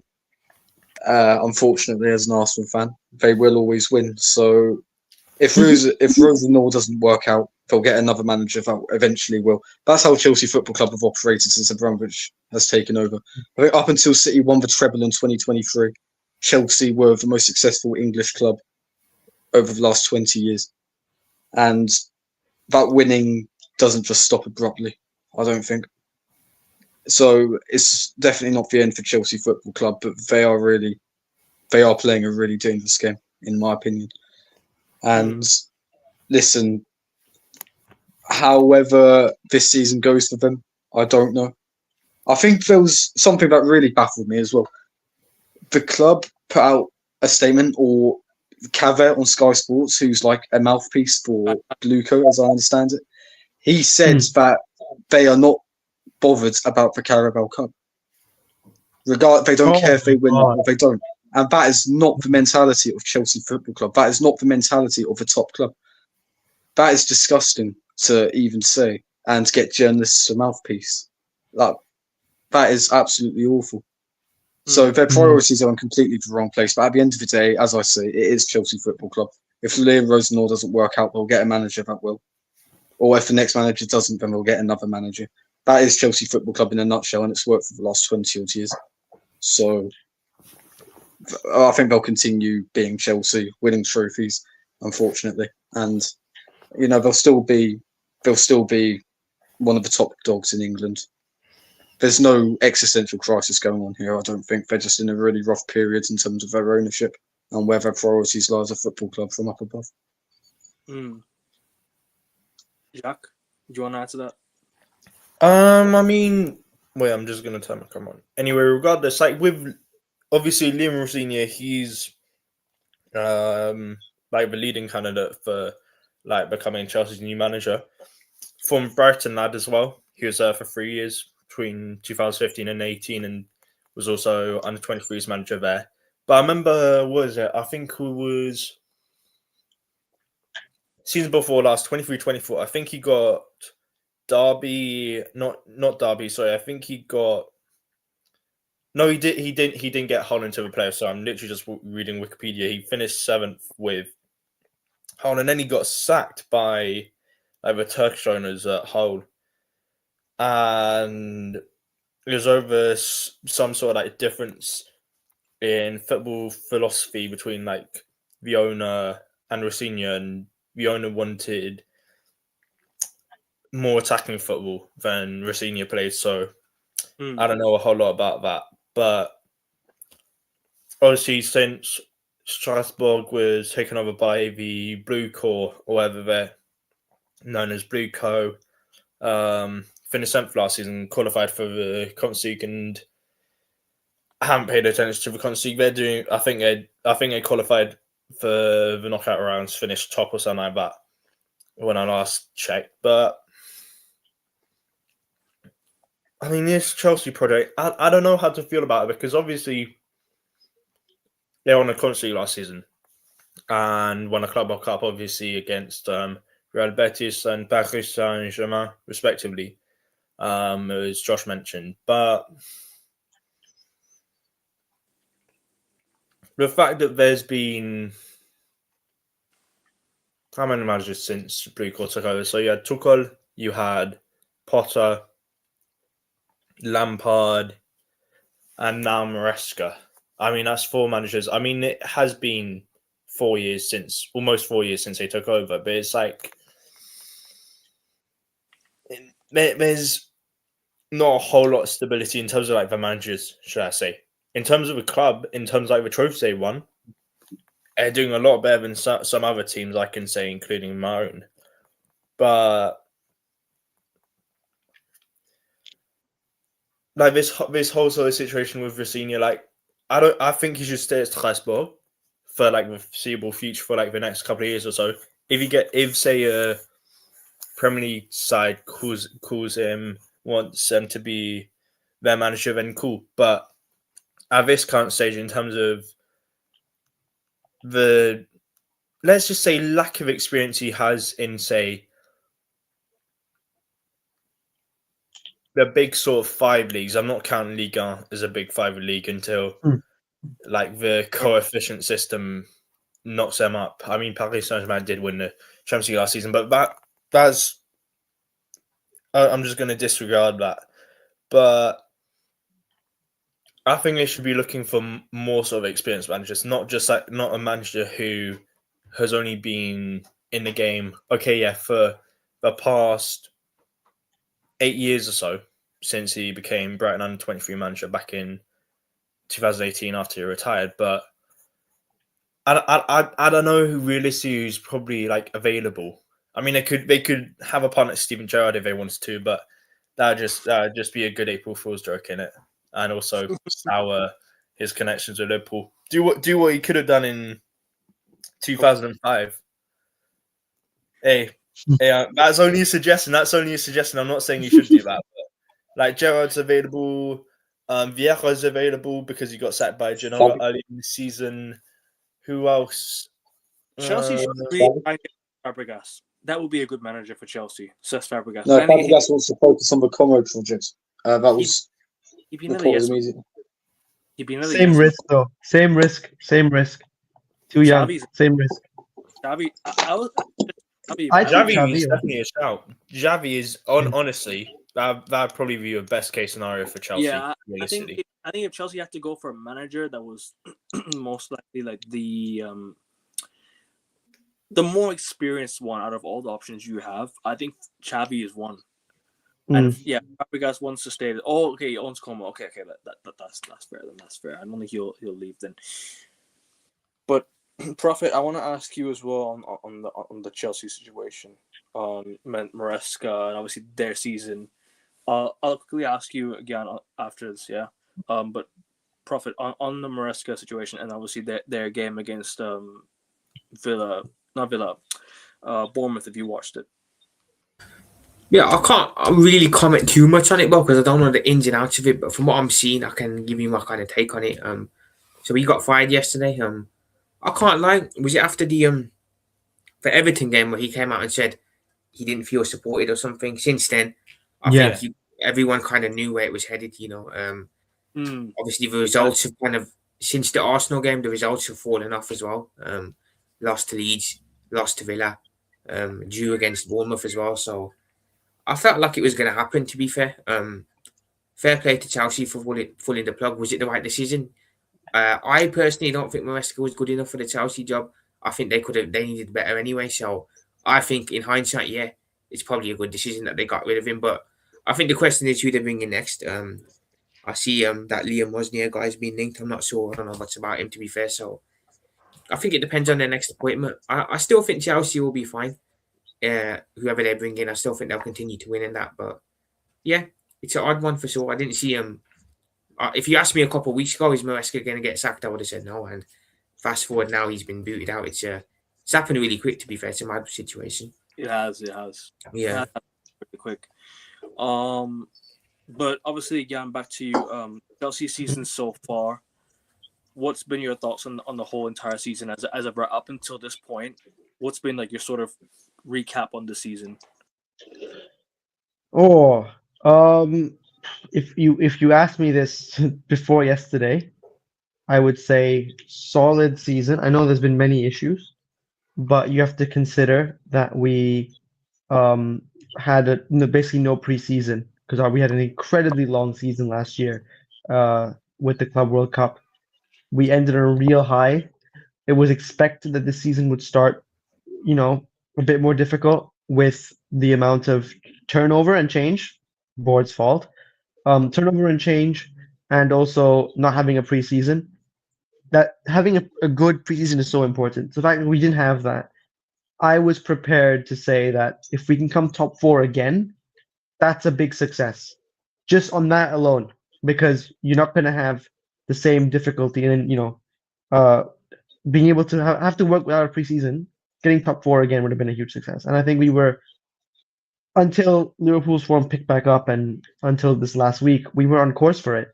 I really think we were on course for it. But Liverpool's form picked back up. Of course, Villa, no one could have predicted how well they would do. So that's thrown a bit of a wrench in the overall picture for top 4. But I think it was a fine season. I know that people will accuse me of not having high standards, but I'm realistic. I'm a human being. And I think that I understand how difficult things are, and how difficult it is to manage a team without a preseason with so much squad turnover, and it's fine.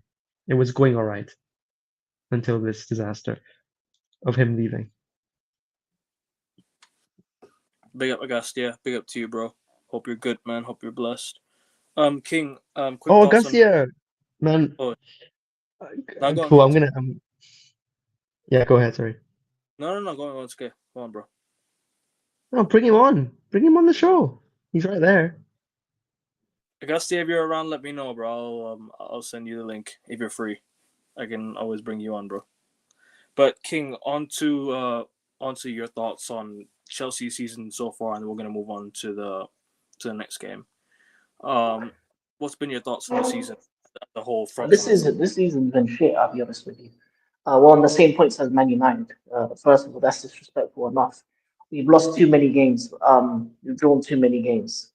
Um, Overall, I think we've dropped more points in more games than we've actually won games, which is not good enough for the first half of the season. We should have been up there.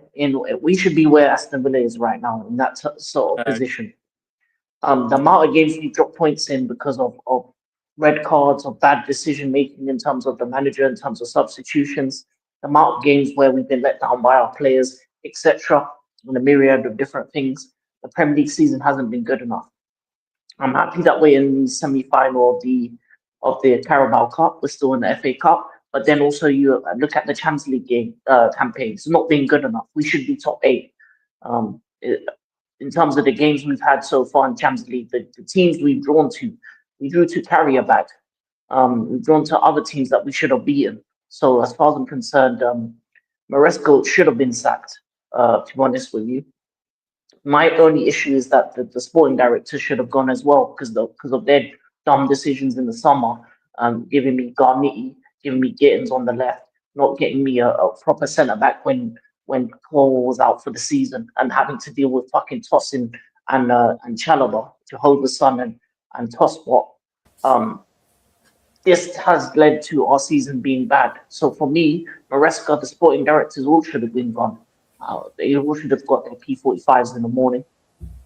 And as far as I'm concerned, I don't give a shit about top 4. I want to win trophies. And as far as I'm concerned, the Carabao Cup is still in reach. We can still win the FA Cup. Champions League is probably out of reach, and Premier League is out of reach. So we only have 2 things that we can win, and they're secondary trophies to me. As I said, 9 years without a Premier League is not good enough for a club of my standard or what I want as for my football club. So the fact that we're going to go another season without winning the Premier League is disgraceful. The fact that we're in the fucking playoff bit for the Champions League where we have to play 2 extra games is fucking disgraceful. And if we lose to Arsenal in the Carabao, which is most likely going to happen now because of the new manager, the upheaval, and all the other bullshit that's happening in the background, this season's going to be a bad one because I don't give a fuck about top 4. I want trophies. I want to win. And as far as I'm concerned, no excuses. I don't give a damn that we had a small preseason. I don't give a damn that there was about anything of that matter for me. For me, Chelsea Football Club should be winning most of their games, and the games that we've lost and drawn to haven't been good enough.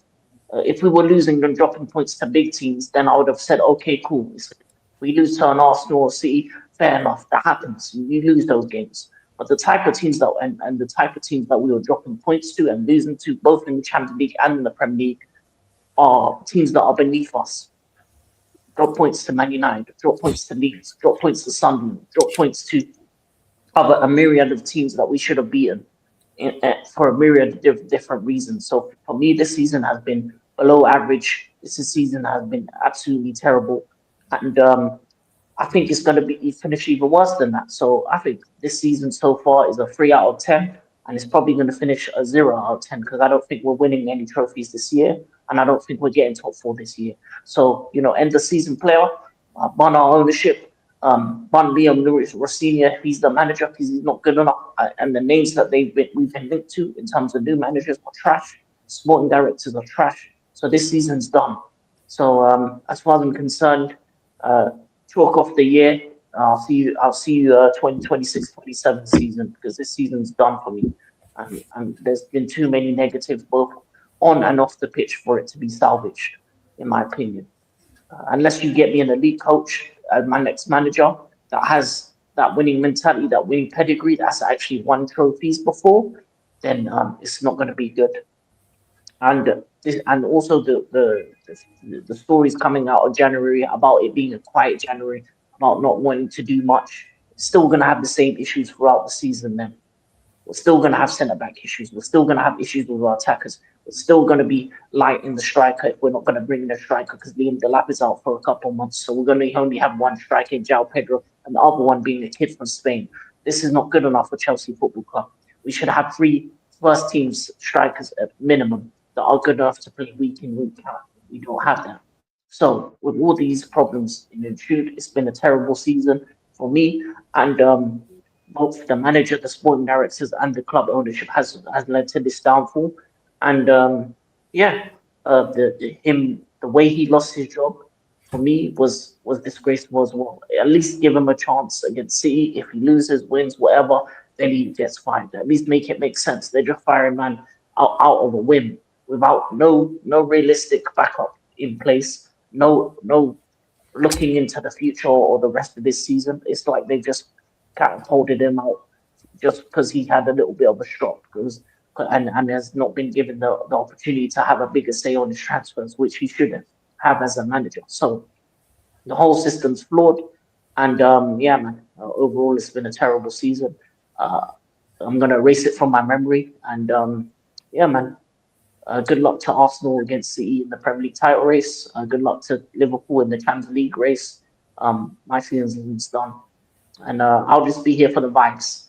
I'm here for the vibes, and to also say Fox fans as well, and that's how I'll finish. Now, in my opinion, I think you guys have a good enough squad to make a deep run in the Champions League. In my opinion, Chelsea typically always have these deep runs in the Champions League. I don't know what it is, but it's typical Chelsea in the Champions League, like I said. But then you sack your manager, and now you think you've thrown it away. In my opinion, you've now thrown it away. So that's just my opinion. We're gonna move on to the next topic now. Everyone's spoken about their clubs, yes, on the Premier League season. We'll get the other clubs in the next show, I think, better. I think just a continuation from the show. Unless you want to talk about other clubs, there's other clubs. Man City we haven't spoken about yet. Because we'll preview the City Chelsea game. What's been your thoughts on? I'll go to your first, Prophet. City's season so far. What has been your thoughts on their season so far? It's been a pretty good season for them, to be fair. They had a bad year last year. Really bad, actually, to be fair. I think they lost, 30? They didn't win a game for, 13 in a row. So they had a bad year last year. They didn't win a trophy either. Even when City are bad in years, they win trophies. Last season, they didn't do that. So it was probably a weird one for them. A lot of talk around Pep and that. But this year, they had a good window, brought in a couple of players. They're right back up there in the title race talk, right back up there in Champions League contention. So I think it's been a relatively successful season for them. Whether they win the league or not, we'll have to see. But much improved from last season, back to their best. Jack?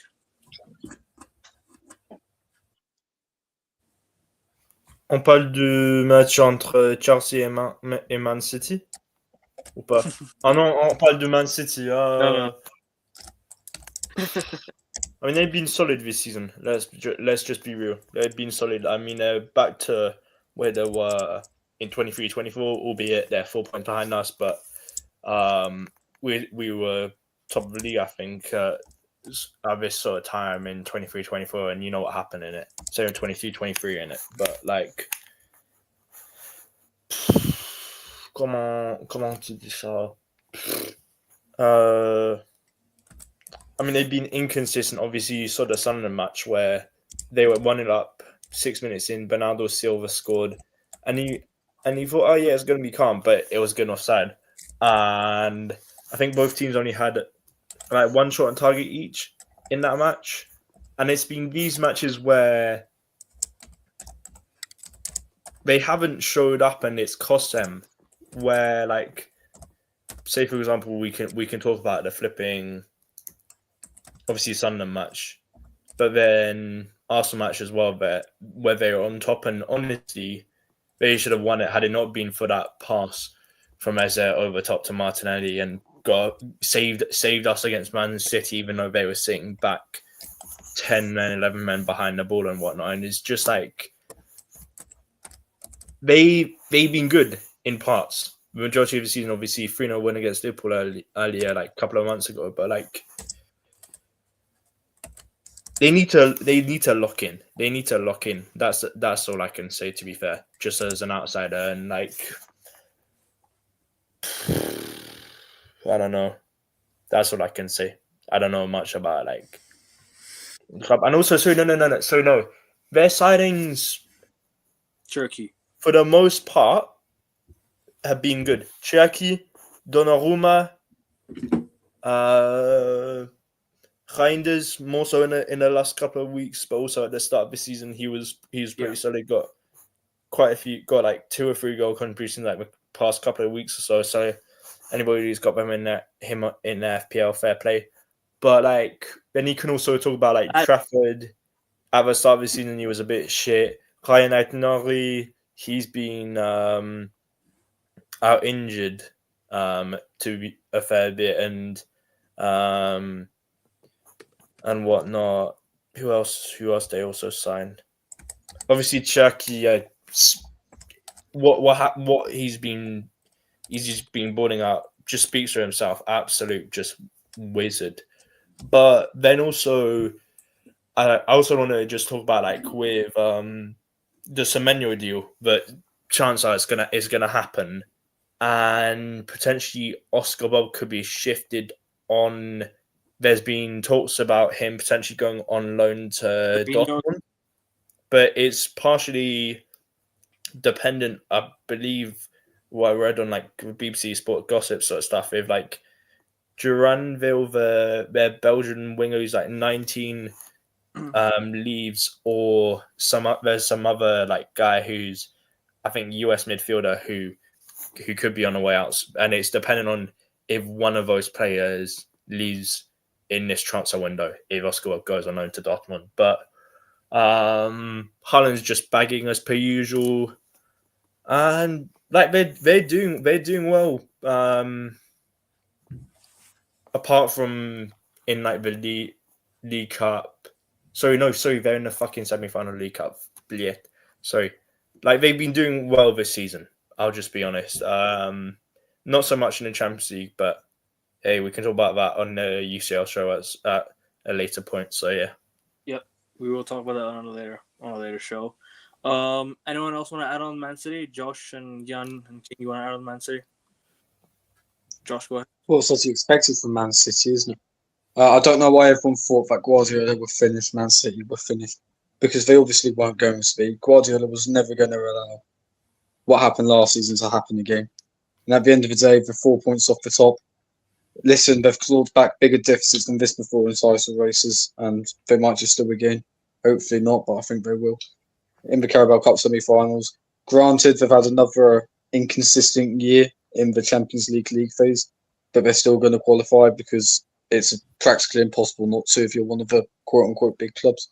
And FA Cup hasn't started yet. They've got Exeter at home, so they'll be going through to the 4th round in that. They've reached Wembley in, 7 out of the last 8 seasons, I think, in the FA Cup. So they're probably going to do that again. It's business as usual for City. They'll leave this season with at least a trophy in hand. Jan, you want to add anything on Man City? Yeah, I think it's a fantastic showing because of how much they had to rebuild. You know, people were worried, okay, is he gonna be the guy? Is Reinders gonna be able to step up? And they have. And Pep has shown why he's a genius, you know. What people said about Sir Alex is that he had to rebuild his team so many times. And what made him great was that every time he had to rebuild the team, he did it and he still won things. I think Pep's gonna show this season why he's a great manager. He's shown many times. I should add that. He's shown many times. But if anyone out there is still like stupid enough to doubt him, I think this season's gonna show it. He can rebuild the team and still win stuff. That being said, I do think Arsenal will win it. I don't want to jinx you guys, but I've got like a really close mate who's an Arsenal fan, and whenever I say this, he like runs out of the room. He doesn't want to get jinxed. So I do think Arsenal will win it, but yeah, I think City second at worst, and I agree. Some trophy. I think Pep might go all in for the Champions League again, and then try and because there is a rumor that he might leave in the summer.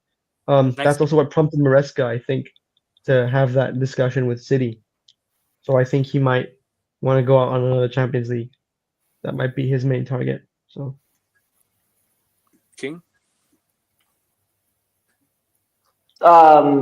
Yes, City's season's been good so far. Obviously they had a shaky start, but that's what City does. They would normally have a shaky start, so, kind of figure out what their 11 is, and then kind of go from there. Um, they have the ability to do anything this season. I think they can win it all if they want to. It just depends on what they prioritize. Obviously, they're in the Carabao Cup semi-final. They've got Newcastle. That's going to be very difficult over 2 legs. In terms of the Premier League, I mean, their competition is Arsenal and Arteta. You know what he does when it comes to the crunch time. So I think they'll probably feel confident about doing that. FA Cup, who knows? We'll see what happens in the FA Cup. Depends on the fixtures. And then Champions League is the same thing as well. Obviously, I think they're top 8, so Agree. they just have to kind of see what happens in the Champions League, the last couple of fixtures and stuff like that. But overall, in terms of the season, it's been good. It's been good, not great. Expect a bit more from City. I think there's been points where they've had bad performances and bad games. And anything else? Yeah, for the love of football, I hope they win the league and if they get Semenyo, it's overkill as well. They like them three. Their attackers combined are going to have more goals in the Premier League than most teams, except for Arsenal, and it's only by 2 goals if they have Semenyo, Haaland, Foden, just them three. But yeah, man, it's crazy. It's crazy what City are going to be going forward. I have seen that, and when you put that on him, he looks like Sarri. He looks like put a glasses on him. He looks like Maurizio Sarri in that tracksuit. Yeah, Mauricio Sarri, he was a funny manager, though, wasn't he? Just put glasses and a cigarette on Mr. Bean, and he's just Maurizio Sarri. And with that, I'm gonna head out and go to bed. Thanks, guys. Don't Quite worry, late here. But Gan, real quick on the Chelsea game, City game. What's your overall feeling ahead of the game? What's your score prediction? Just real quick before you go. I have work the next morning, and I can be bothered to watch it. That's my score prediction. That's my thoughts. That's everything. Bye, everyone. I don't want to watch this circus. For 1 weekend, I need 1 weekend break from the circus. Just 1 weekend. Fair enough. I'm not gonna watch that. He needs many weeks. All right. But anyway, see ya. See ya, bro. Take care, man. Have a good one. Yeah. A bit.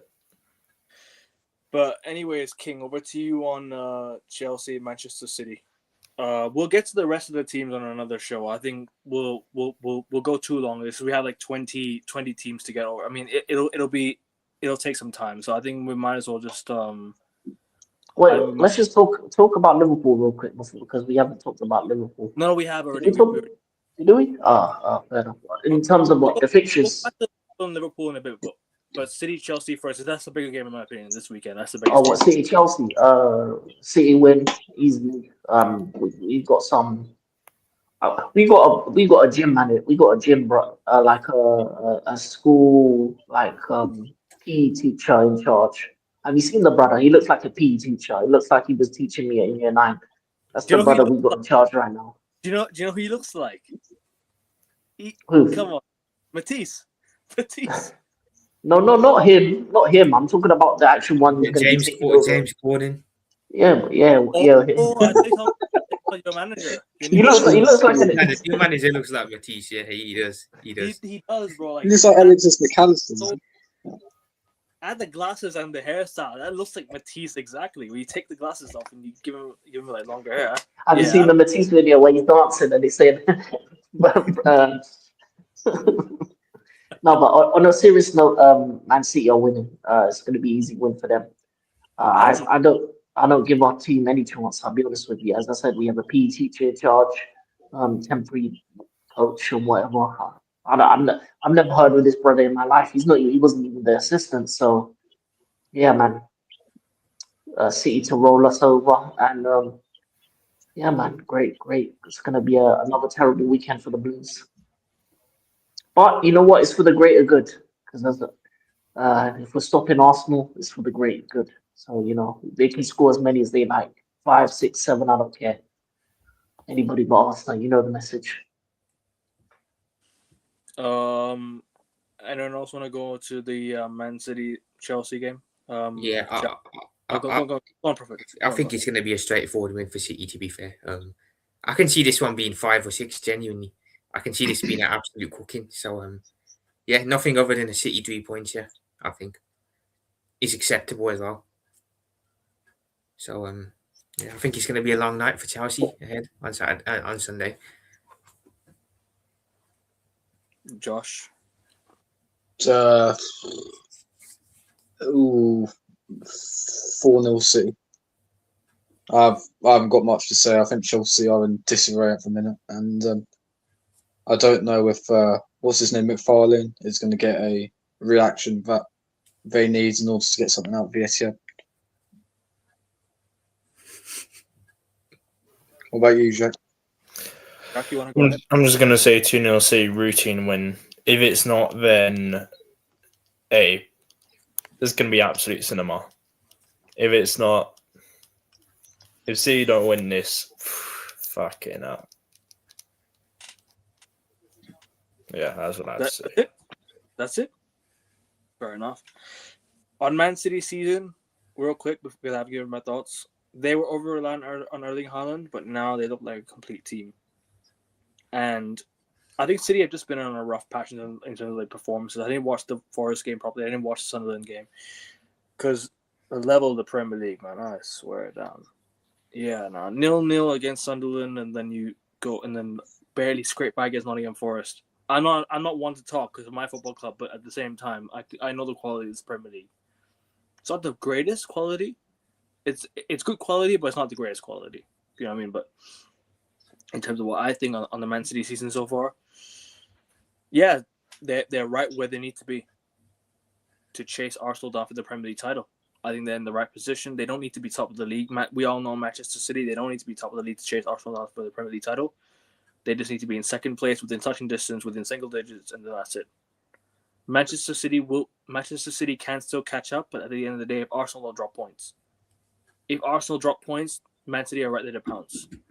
And don't forget, you have to go to Etihad as well, Arsenal. So that's going to be a big game. I don't know when that is, but we're definitely going to preview that on this channel. April.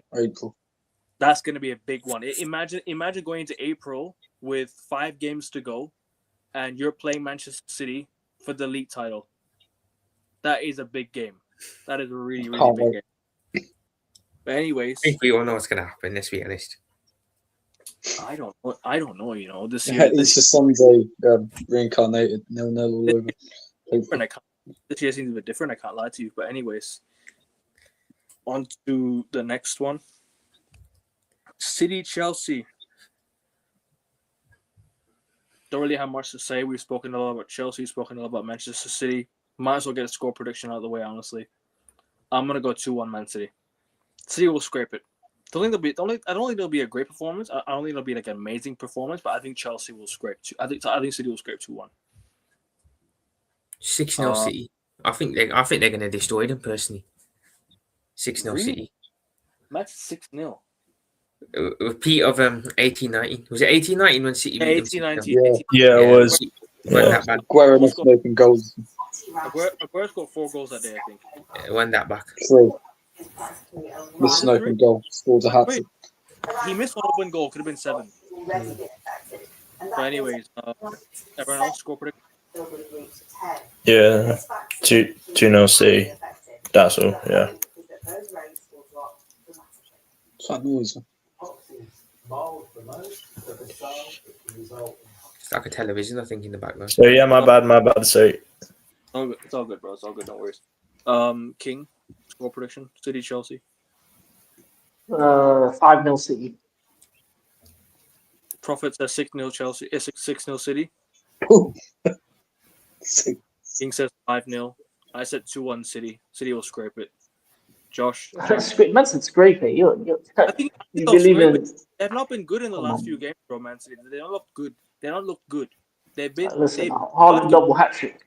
They've not been good. They've gotten good results, but they've not been good in terms of overall performance. But I'll go with 2-1 just to be. Josh and Jack, score prediction, please. Jack. My bad. 3-0 City. Okay, 3-0. On to Liverpool, Fulham, I guess.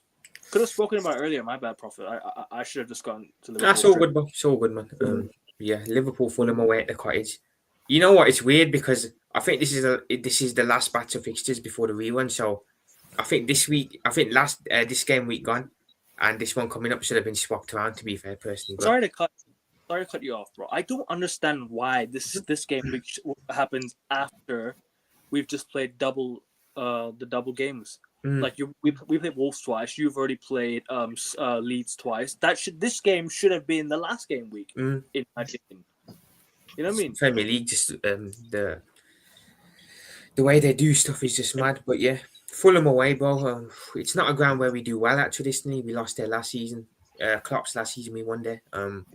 We usually struggle against Fulham away. You know, I mean, in years gone by, I would have said this would be a tough game, but considering this season they're not having a great year, we should be going there and getting the 3 points. But you know, if we can't beat Leeds at home, if we can't beat Sunderland, if we can't beat Forest, we will go to Fulham and make it hard. So we need to win, man, because we've got Arsenal on Thursday. We're not going to win that. We know we're going to lose there. So we need to win this one, really, because you're not getting nothing at the Emirates. Hopefully we can get the 3 points, grind it out, but I don't know. I genuinely don't think so, man. I'm not convinced. I think this could be a draw. I think Fulham could stifle us. I agree. I think this game will be a draw. Yeah. I think Liverpool look a bit like, you know, last game you didn't really offer much. Obviously not having Salah there, not having Isak there could be a bit of a... But Wirtz is... I'll say something. When I've watched Florian Wirtz play the last few games, he has looked a lot better since he's joined. And yes, people can say goals and assists. Goals and assists do not determine the whole picture of a footballer. When I watched Florian Wirtz, I thought he's been good. Not great, but he's been good for Liverpool. And the last few games have shown it why. I know it was against Wolves, and I know it was against side that, you know, that you guys, I mean, against the Leeds, but come on. At the end of the day, you guys are kind of desperate for your big name players, big money players to get going now. And Florian Wirtz has been going. He's gotten going. So, but I think it'll be a draw. I'm gonna go 1-1. I think this game will be a 1-1 draw. I don't see both teams going for it. I'll be honest with you. Liverpool didn't go for it last game properly. You missed chances, but Leeds also went for it, and then it was a battle and scrap. Last game was like a battle and scrap. Not really many good performances all around. This game will be the same in my opinion. I think it'll be a dull performance at College. I'm gonna go with 1-1 draw. I don't really have much to say. My opinion's all over the place right now, but I want to ask the rest of the left. We're going to slip down the table, man, because, you know, you draw here, you lose on Thursday, all of a sudden out of the top 4 again. So you're back to 3 points ahead of us. If you draw, and if we win against Leeds, big if, yeah. If we lose the War of the Roses derby, I swear down, it will break me this game if we lose to Leeds. It will officially break me, but we'll get back to that. We'll get to that in just a bit. But guys, what do you any of you guys want to add? Josh, you want to add to that, Jack? Well, Fulham have picked up some really good results recently. I think they're in the top 10 now. So they're very, very solid side for them. They're a team I hate watching because every single game I watch with Fulham tends to be boring as sin. The one game I missed was the 5-4 thriller against City. So if I miss this game, there may be another thriller on the cards. Watching Liverpool as well in that Leeds game. I mean, this is all the recipe to be a 0-0 stinkfest, but Liverpool are more than capable of getting the win here. I know their record there hasn't been great, but at the end of the day, the Liverpool Football Club, they should be beating Fulham away, even if Fulham are in decent form now. I think they rescued a point at Selhurst Park. Games away at Craven Cottage. Sorry? I saw Liverpool won the last few games away at Craven Cottage, no? Oh, we lost there Well, last they year. lost there last season, Yeah, won the we did. season before, No, drew the Season's season done. Hit and before. miss. The season was already done, to be fair. You didn't need Yeah, to I think even in 18-19, when Fulham were absolutely shocking defensively, I think Liverpool needed a late penalty from James Milner to win Yeah. there. So it's not. It's Liverpool don't exactly play well here usually, but I do expect them to get something from this game. Harry Wilson's in good form. You know, I'll go with a 2-2 draw. I reckon it'll be quite a good game. And listen, Liverpool are more than capable of getting something out of the Emirates with this manager's constant insistence on margins football. Liverpool could be in much better shape than Prophet is predicting. So, Prophet, you'll never walk alone. Keep the faith. You might get something. Jack? I just think Liverpool will nick it 2-1. I know that Fulham have good record at Craven Cottage this season, but I just think Liverpool might nick it 2-1. I don't know. Yeah, that's what I'm gonna say. King, you want to add your thoughts on the game? Yeah. Liverpool should win 2-1. Or actually, no, Liverpool should win 3-1 because I think Fulham are losing. I've lost some players due to them being an AFCON in Nigeria. They lost Chukwueze, Iwobi, Asi. So a lot of their better players are not a part of the squad. So I think because they're short-handed, I think Liverpool should be able to take advantage of it and win 3-1. Fair enough. On to the next game. Yeah, guy, I'm gonna have to shoot you, bro, because I got the other thing coming up as well. So You have Zia show in like half an hour. You said. is it half an hour? Is it at 7:00? I think. You said 7. You said 7 UK, isn't it? Yeah, it's around about Will we half be an done hour. by 7, bro? So Yeah, we'll be done by 7. Don't worry. all right, bro. Yeah, that's We'll be done by 7. Don't worry. That's About it. fine. I don't want to go on for longer than 7. Don't worry. Yeah, that's sounded. Quick previews on the next games. Villa Forest. Go there first. Villa Forest. Villa bounced back from the defeat 2-1 against Arsenal. I think. Yeah, 2-0 Villa. Everyone else? Who are they playing? Forest. Yeah, Villa. 2-0 Villa's sensible. Yeah, 2-0 Villa. 3-1 Forest. We'll go on the slump now, Villa. Jack. Yeah, 2-0 Villa, I said. King.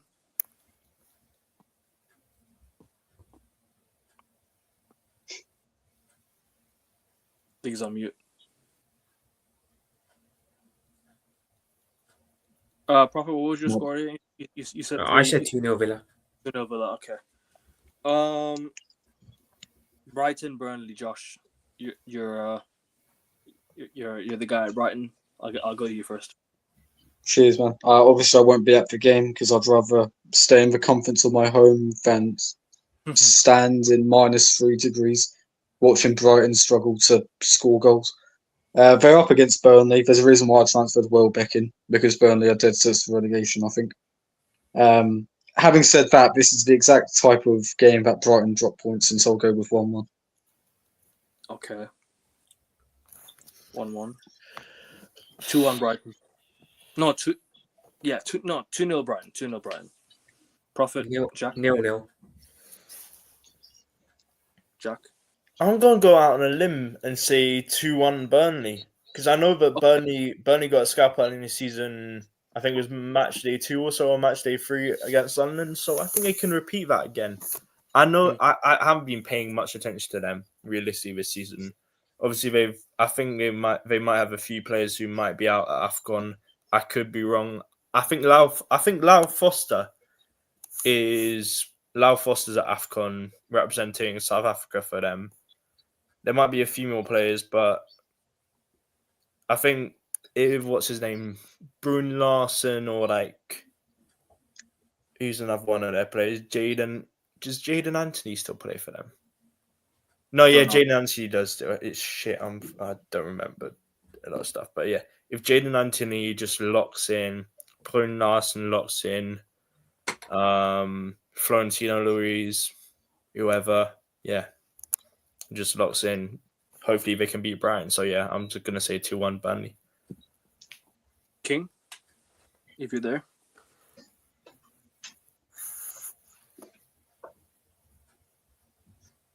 Might be busy. We'll get to Wolves West Ham first. I'll go 3-1 West Ham. 2-1 West Ham. 1-0 Wolves. 2-0 West Ham. 2-0 West Ham. Bowen brace, something like that. Oh, yeah, speaking of West Ham, have you seen that Füllkrug's gone out on loan to, I believe it's Milan or Wolfsburg? Yeah, I've something seen like that. Yeah. I've seen that. Obviously, as a Milan guy myself, I've seen that. Yeah. I don't know what to think about that transfer. To be honest with you, odd transfer. Milan do these odd transfers. They buy these duds, and it is what it is. Hey, never forget they signed Barini a few years ago, innit? But Pulisic has been playing very well for Milan, so I'm going to give him credit for that signing. That's a very good signing for Milan. Arsenal lads. Quickly preview the Bournemouth game, please. Bournemouth away. Shaq, take it over. Don't even remind me of Bournemouth away last season. Their first meeting.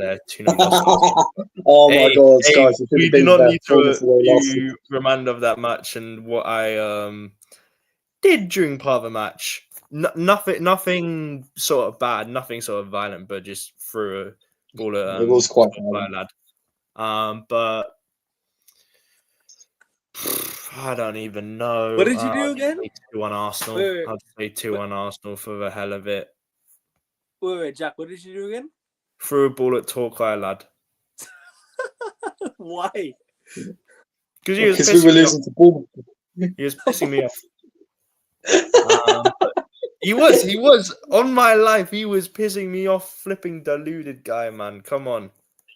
At least his team's like top of National League South or something like that. They're probably going to bottle that later in the season. But regardless, anyway, like his Premier League. Yeah. Prediction? But yeah, I'm just going to say 2-1 Arsenal. Hopefully, we just flip in, lock in, and just get 3 points. Actually, no. Let me change that. 2-0 Arsenal. 2-0 Arsenal. Just need 3 points out. That's all that matters. Josh? I don't give a shit about clean sheets and whatnot as long as we get 3 points. Fair enough. How about you, Josh? Well, I don't know about a quick review. Semenyo is going to play according to Iraola, which is very annoying. Bournemouth have been in very poor form. They've dropped down to 14th. I don't think they've won in about 10 games, or at least 8 games. So this should be a game we win. There is no excuses going into this. I know Calafiori is still injured alongside Mosquera, but Havertz is back. Gabriel's fully back. Jesus is fully back. We're getting players fit at the right time now.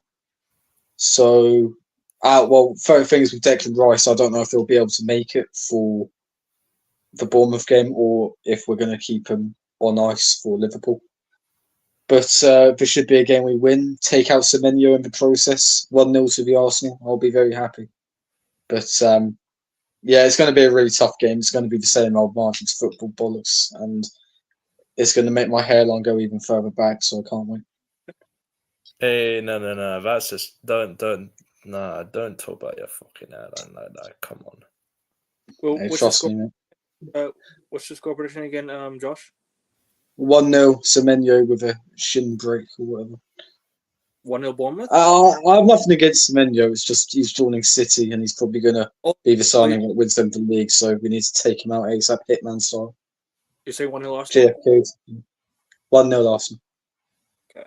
Yeah. Wait. Am I tripping? Yeah, but I swear Bournemouth's last win was back in October against Forest. Am I tripping? That might be it. They've also beaten us in both games last season. So it's about time we put that Yeah. Let's not talk about that. Yeah, their last win was against Forest at home, 2-0 win on 26th October. But yeah, honestly, Budner Jakes, just win this match. That's all I give a shit about. 2-0 Arsenal. Profit. What's your prediction for this game? What's your little preview of the Bournemouth Arsenal game? I think Arsenal should win this. To be fair, a couple weeks ago, I would have gone, you know what, this is going to be an interesting game. But yeah, Bournemouth have fallen off since then. So I think they should win this comfortably, even if it's away.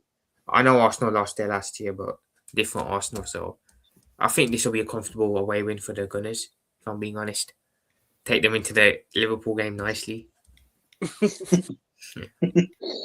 Trust me, we're not winning that easily. We might not. Oh man! After this, we've won twice again. Is what it is. What are you saying? You're saying 2-1. You saying Arsenal 2-0 or 2-1? I'm gonna go 2-0 Arsenal. King, you there, bro?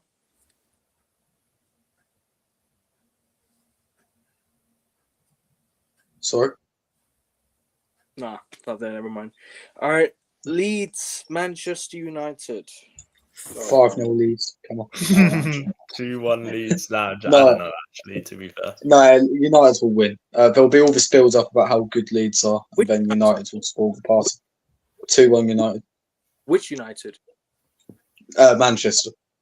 Oh, for fuck's sake. It means this manager stays in the job longer, and I do not want that. But it is the War of the Roses, and I do not want to lose to Leeds. I do not want to lose to Leeds. Am I lagging out a bit, guys? No, you're fine. No, you're good. You're good, man. Because you guys are lagging out a little bit on I've had that before as well, but now you're I'm not good. Anyway. I'm not lagging yet, just to make sure. Nah, you're alright. 2-1 Man United, whatever. It is the War of the Roses. I'm gonna back my team at the end of the day. It is a rivalry game. It is a huge it is a high voltage rivalry game. That's how they would call it in cricket. When India Pakistan play a high voltage game. This is gonna be another high voltage game. And hopefully United do end up with the win. Hopefully Manchester United end up with a win. Not fucking Leeds United. Manchester United end up with the win at Ellen Road. Ellen Road's gonna be it's gonna be a fortress, man. It's gonna be a tough place to go. It's gonna be a hostile over there. And knowing these two teams, bro, I swear down. Yeah, nah, it's gonna be tough, man. It's gonna be a tough game. 2-1 United. 2-1 Leeds. I'm just gonna say it. Okay. King, I have to ask you for your score predictions for a few games if you don't. Yeah, go ahead. Villa Forest. 3-1 Villa. Brighton Burnley. 2-0 Brighton. Wolves West Ham. 2-0 West Ham. Bournemouth Arsenal. 1-0 Arsenal. Leeds versus Man United. 3-0 Leeds. I'm not surprised. I really won't be surprised. If it happens, it happens. I'm not going to be surprised. And he should be sacked if that does happen. Because I will lose my shit if we lose to Leeds. Because you know me, guys. I on the stream, I cuss Leeds a lot. And I will continue to cuss them. But if we lose to Leeds, that will officially break me. And I will never, ever forgive this manager ever again. Seriously. If we win, cool. But if we lose, get the fuck out of my club for good. Actually, do you know what? Don't even get back to Manchester. Stay in Leeds. Stay in Leeds. Don't ever get back to Manchester, you fucking useless bag of shit. Anyways, yeah. Brentford away at Everton. 2-1. 2-1 Yeah, Everton. 2-1 Everton, I agree. The rest of you? 3-2 Brentford. Yeah. 3-2 Brentford as well, yeah. Up the bees. And they'll probably stay unbeaten in another for a further game, maybe. Depends. We'll see. Yeah. They can stay unbeaten for 6 games, no problem. They'll probably stay unbeaten for more. Typical Man United. Here you go. Here's a late Christmas present. Here's 3 points. Oh, hey, Wolves, here you go. Here's an extra point for you. Here's an extra point for you. Merry Christmas. Fucking cunts. Anyway. The rest. What are the rest of you saying?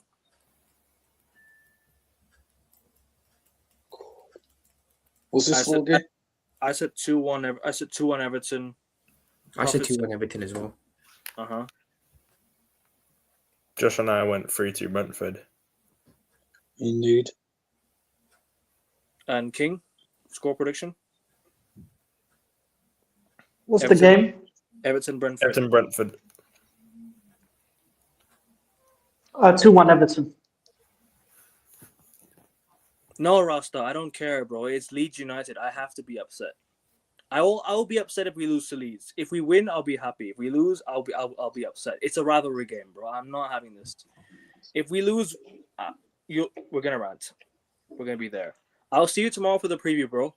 Make sure you guys subscribe to Rasta's channel. I will see you in just about 12 hours for the preview for the Leeds game. See you soon, broski. Yeah, exactly. Facts, bro. 100%. We give shithole teams chances, and that's just what it is. We are a shithole team ourselves.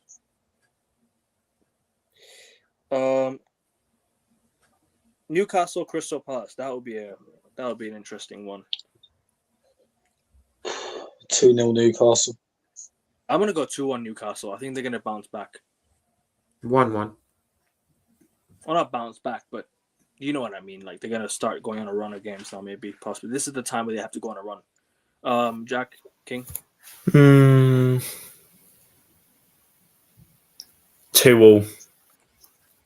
Okay, King. Newcastle. 3-1 Newcastle. What was your prediction for Everton? Everton Brentford again? Did I say 2-0 or 2-1? 2-1 Everton. Okay. Tottenham Sunderland. Last game Tottenham. 2-0 Sunderland. 2-1 Tottenham. Yeah, 2-1 Tottenham. I agree. 2-2. Chelsea sacked their manager because they fell out with the manager. The manager was actually. I take Maresca at United right now. By the way, seriously, I actually rate Maresca as manager. I would take him at United. He'd be terrible for your club. I rate him. I rate him as a manager. I'll take him. He'd be terrible. Your players don't have the ability to play football. That's it. But if you can get rid of these players, we'll be good enough. But anyways, back to Premier League. 4-0 Sunderland against Spurs. Yeah, they won't be able to commute with the congested fixture. Facts. The rest of you, Josh, Jack. Yeah, I said 2-0 Sunderland. 2-2. Yeah, exactly. Tell them Rasta. Make sure you guys subscribe to Rasta's channel. Subscribe to the Mandem. The links are all in the description of the video. King, let them know what we are coming up with, where you can find you, please. Let them know where they can find you. Freaking King Academy. I'll be back to doing watch-alongs and stuff on Monday for the AFCON round of 16. Yeah. I'll miss the Saturday, Sunday games because we've done Morocco. But yeah, I'll be back home by Monday. Good luck, man. Oh no, Senegal. Sorry. Good luck to you, man. Playing Senegal. No, we're losing, but I'm gonna be there. I'm gonna be there live for a little bit, and then. What if you win? Will you stay Yeah, come on. I won't stay in Morocco now. I'll have to go back. But I don't think we're winning against Senegal. So to get past the group stage was good enough for me. When it comes to Sudan. Josh, Prophet, what do you guys coming over your channel? Please let them know. I got the match review of the Leeds game coming up later on tonight at some point. So yeah, just stay tuned for that. Check it out, bro. And Josh, let them know where they can find you. Where you can come out with. Oh yeah, obviously channel name in my headline. Basically, I'm not at uni, so I don't have access to any editing software, so I've had to do shorts for over a month, reviewing Arsenal games. So yeah, after we hopefully beat Bournemouth, Okay. Look out on your shorts recommendations. Fair enough, guys. I will be back for the Red Army Ren pod later today, the preview show, in about 12 hours time. So tune in to that. Yeah, Rasta says looking for full-time vibes. Yeah, that'll be back to it on the King's channel for sure. So you guys look after that. And I will be doing an emergency meeting with Man United fans very, very soon. That'd be great if we could do it tonight. You know what I mean? Get this shit out of the way because I'm tired of this fucking manager. And let's rant about the football club for once and for all. So guys, if you're a United fan and you want to join, let me know. I can bring you guys on for the panel show. emergency meeting, emergency settings. Get these dead arse owners at the football club. And I will see you guys in 12 hours for the preview. People, love, take care. See you on the next one. Like, share, subscribe. Edit. Come on, Watford.